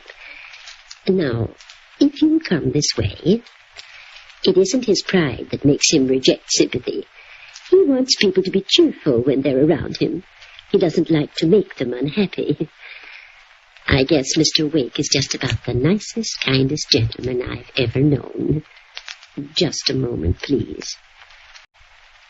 Mr. Wake. Yes, Mrs. Wilton? It's Miss Garth, the practical nurse who answered your advertisement. Oh, please show her in. This way, Miss Garth. Thank you. Good afternoon, sir. Good afternoon.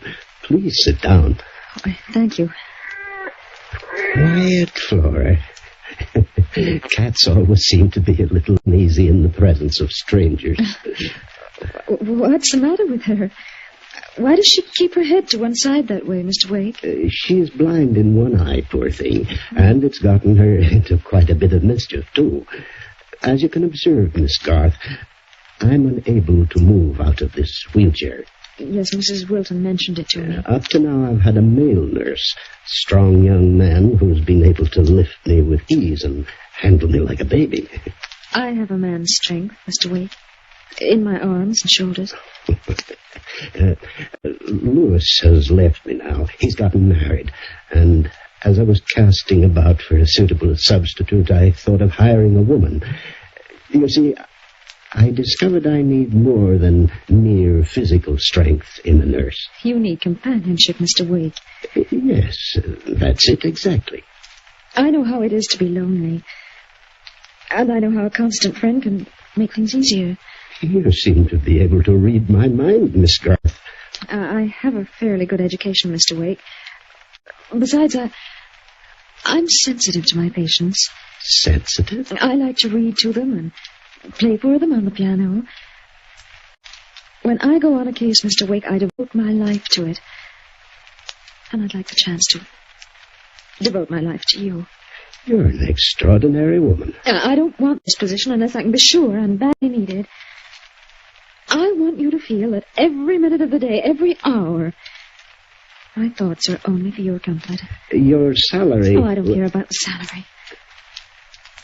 Oh, this home, it has a wonderful atmosphere. A chance to belong and be needed. That's all I ask for. Nonsense. You'll be paid and well paid. I'm a rich man, if a helpless one. Oh, you won't be helpless any longer, Mr. Wake. I want so to help you.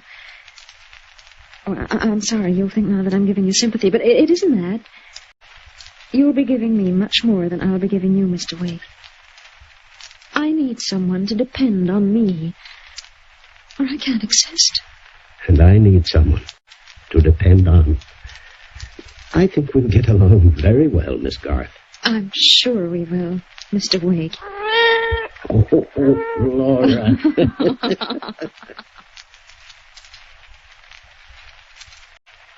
Mrs. Wilton. Oh, yes, Miss Garth. Have you been hired? I have. Oh, I'm so glad. It'll be nice having another woman around the house. Up to now, it's just been Mr. Wake and me, since Lewis left. Oh, I'd better fill you in on the routine. Mr. Wake dines at 7, while you and I will eat at 6, and that gives us time I dine at 7 myself, Mrs. Wilton. Oh, I see. Oh, well, I suppose I can change my hour. There'll be no need for that. What? Mr. Wake and I will dine together. You'll eat by yourself, as usual. Oh, you have a beautiful garden, Mr. Wake. And you seem to know a great deal about flowers, Miss Garth. I've always loved delicate and gentle things. Yes, you're a gentle person. A very gentle person. And I'm glad you're here. Mrs. Wilton? What is it, Miss Garth? I left my shoes in the hall this morning. Did you see them? Yes. Then why weren't they polished?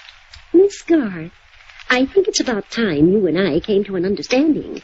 I'm neither a bootblack nor a chambermaid. Since you came to this house 3 weeks ago, you've done nothing but order me around. And I'm getting just a little tired of you. Perhaps that will put you in your place. I won't stand for that. I'll tell Mr. Wake. That's what You'll what? Oh, my arm. You're breaking it. Oh, please, please. I could wrench your arm out of its socket with a twist of my hand, Mrs. Wilton, and I assure you that if you annoy me again, I'll do just that. Oh, please let me go. My shoes are still in the hall. I want them polished within the hour. Do you understand? Yes. Yes, only please don't hurt me. Oh, don't hurt me. I've brought your milk, Mr. Wake. You're very sweet to think of it, Miss Garth. Now you finish it. Come on, every drop. It's good for you. That seems to be your only concern. The things that are good for me. Have you been happy since I've come? These past 2 months have been wonderful. I've never known anyone as kind or as self-sacrificing as you. And I've never felt so contented. Oh. I want you to know, sir, that Well, it isn't because you pay me. Of course not. I would never suggest such a thing. It's just that, well, you have no one else, and I have no one else. We seem to give each other a great deal of strength and understanding. You've even made me forget my affliction. Even though Flora here keeps reminding me of it. You seem to have such a great affection for that cat, Mr. Wake. You keep her on your lap almost all the time.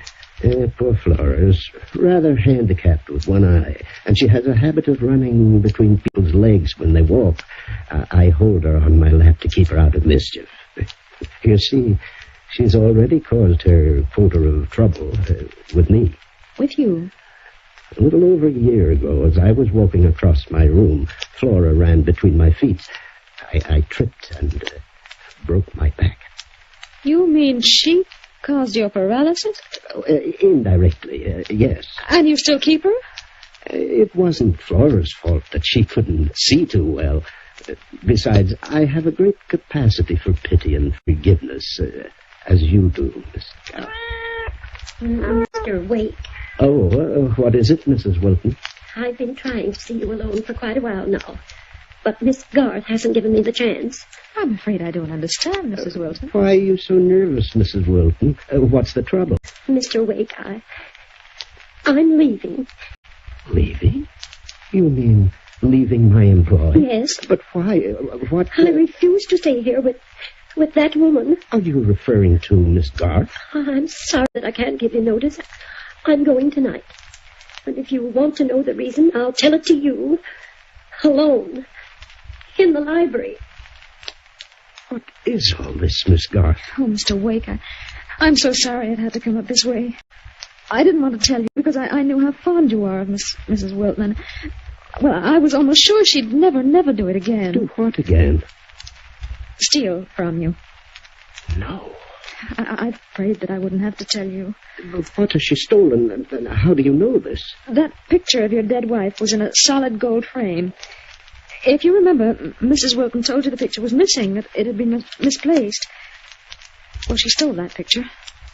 For the frame.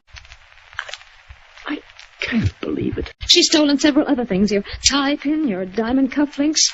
Oh, you thought you'd lost them, but I knew.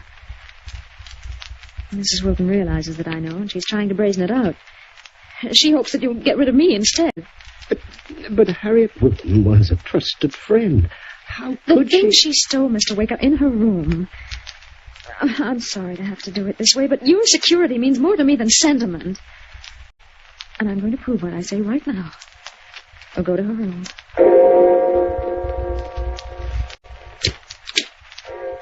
I would like to speak to you alone, Mr. Wake. There'll be no need for an explanation, Mrs. Wilton. What do you mean? I found these in your room. I don't understand. Because of the many years of faithful service you've given me in the past, I won't inform the police. But I want you to take your things and leave this house immediately. She made this up. She did this just to get rid of me. Mrs. Wilton, I want you to leave now, without any further discussion. Very well, Mr. Wake. But heaven help you when you're all alone with her. I'm sorry, Miss Garth. Oh, that's all right, Mr. Wake. I've forgiven her, as you have, for everything. I'll hire the housekeeper in the morning. That won't be necessary. No? You won't need anyone else from now on, Mr. Wake. But me.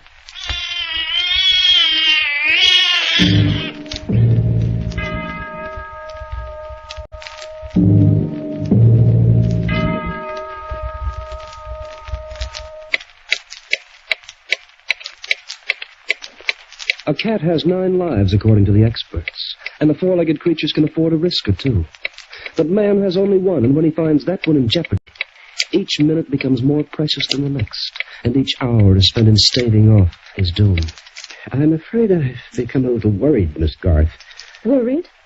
About what? I just haven't heard from anyone in so long.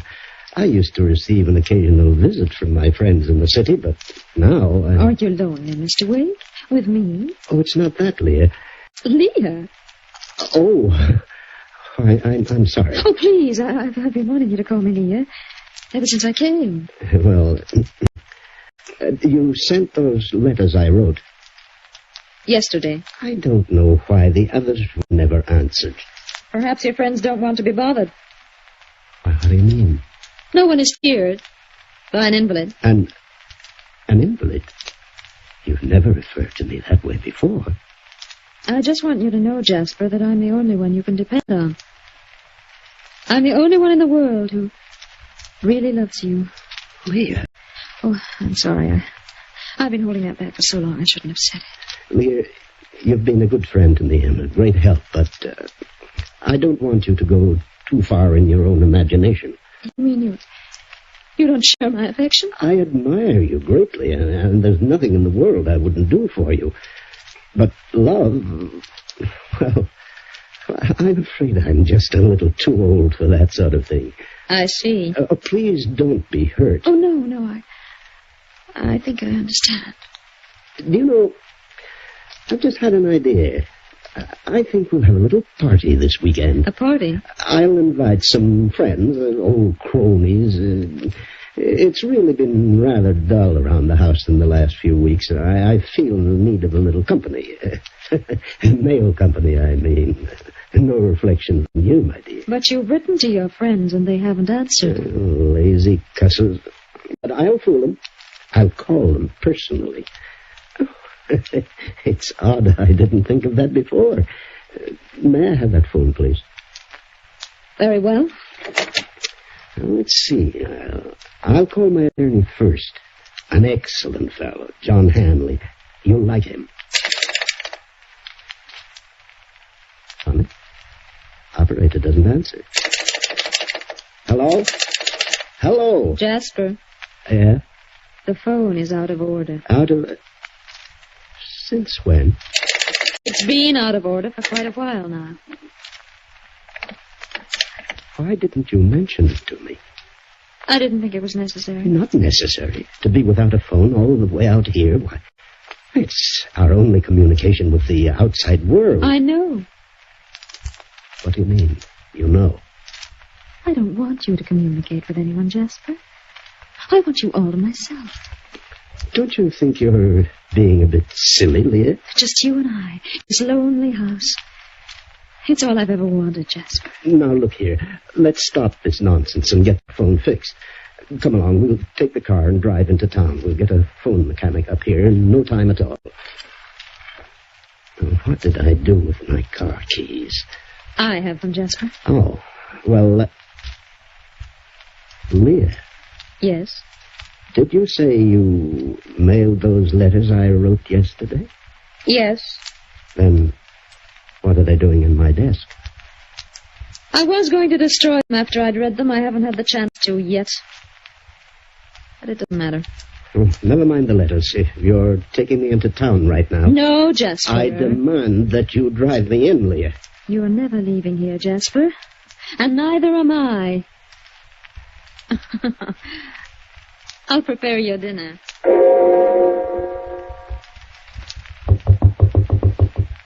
What is it? Why, you haven't finished your dinner, Jasper. I'm not hungry. You've hardly eaten in the past few days. You know, that isn't nice. Leah, for heaven's sake, tell me what this is all about. Why are you keeping me a prisoner here? What have I done to deserve this? I love you, Jasper. I don't believe it. I was hoping one day we'd marry. You must be out of your mind. Do you think for 1 second that I'd marry you? Is that your game? Are you after my money? Frankly, Jasper, you're making it more difficult for me. I warn you, Leah. I love you so, but you won't reciprocate. Well, perhaps you'll do something else. Perhaps you'll sign this paper for me. What's printed on that paper? Your will. And you leave everything to me. My will? Now I know you're crazy. Jasper. Do you think I can't see through your hideous scheme? Do you think I'm a child? Why, you may be fiend enough to kill me if I sign that paper. And I'll kill you, Jasper. If you don't.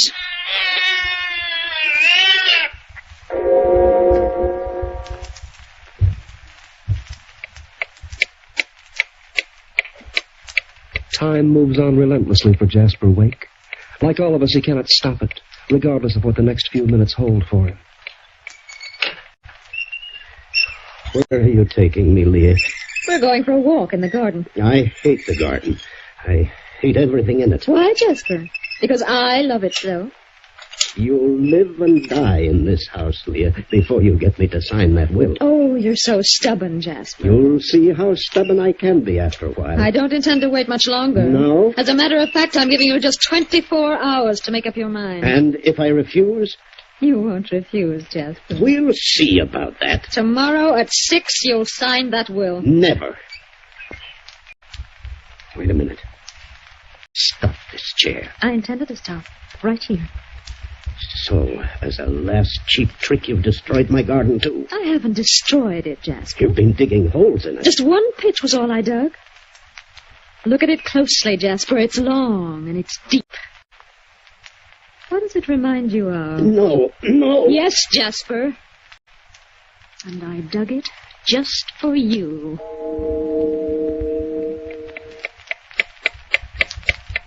Don't you intend to eat lunch, Jasper? Get out and leave me alone. Oh, you're so irritable today. Why, that filthy little beast. I'll keep away from her, Leah. It's treat that cat as if it was human. Compared to you, it is human. You know, I feel sorry for Flora. Do you? It's unfair to allow a cat like that to suffer. Leah, if you dare lay one finger on Flora... One finger would be enough to take care of its other eye. You're not a woman. You're a female horror. Get out of my sight. Get out and leave me alone. Yes, it's 2:00, Jasper. The will is on your desk. I'll be back at 6 with a fountain pen.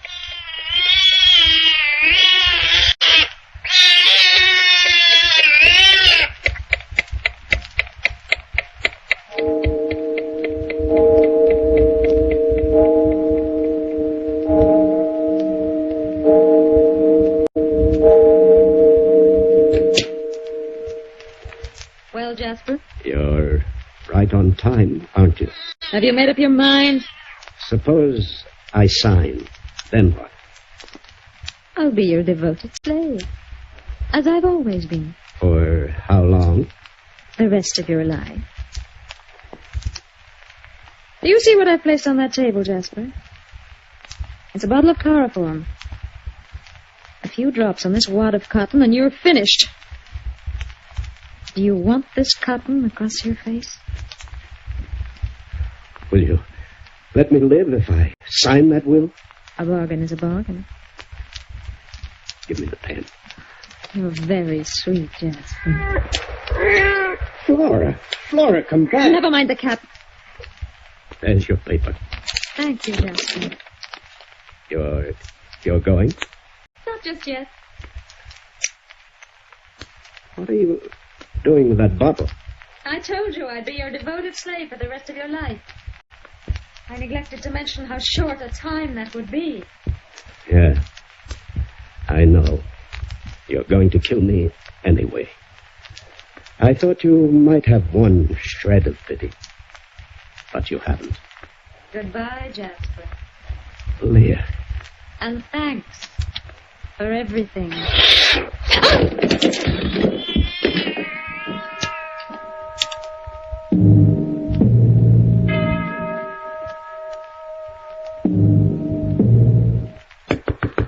Mr. Wake! Mr. Wake, open up! Break the door down, Sheriff. I know something's happened to him. Mr. Wake!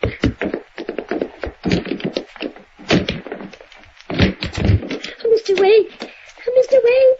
Where are you? I'm over here, Mrs. Wilton. Oh, are you okay? Mrs. Wilton here said somebody might be trying to murder for you. I've been trying to get you on the phone, Mr. Wake, for days. Then I noticed you never came into town anymore. I'm quite all right, Mrs. Wilton. That woman, where is she? She's wanted by the police. Yes, you were right about her, Mrs. Wilton. Quite right. Where is she? Did she get out? No, she's in the next room, Sheriff. In the next But there's no hurry. She tripped over Flora here when she tried to kill me. She can't escape. She can't even move. She's paralyzed.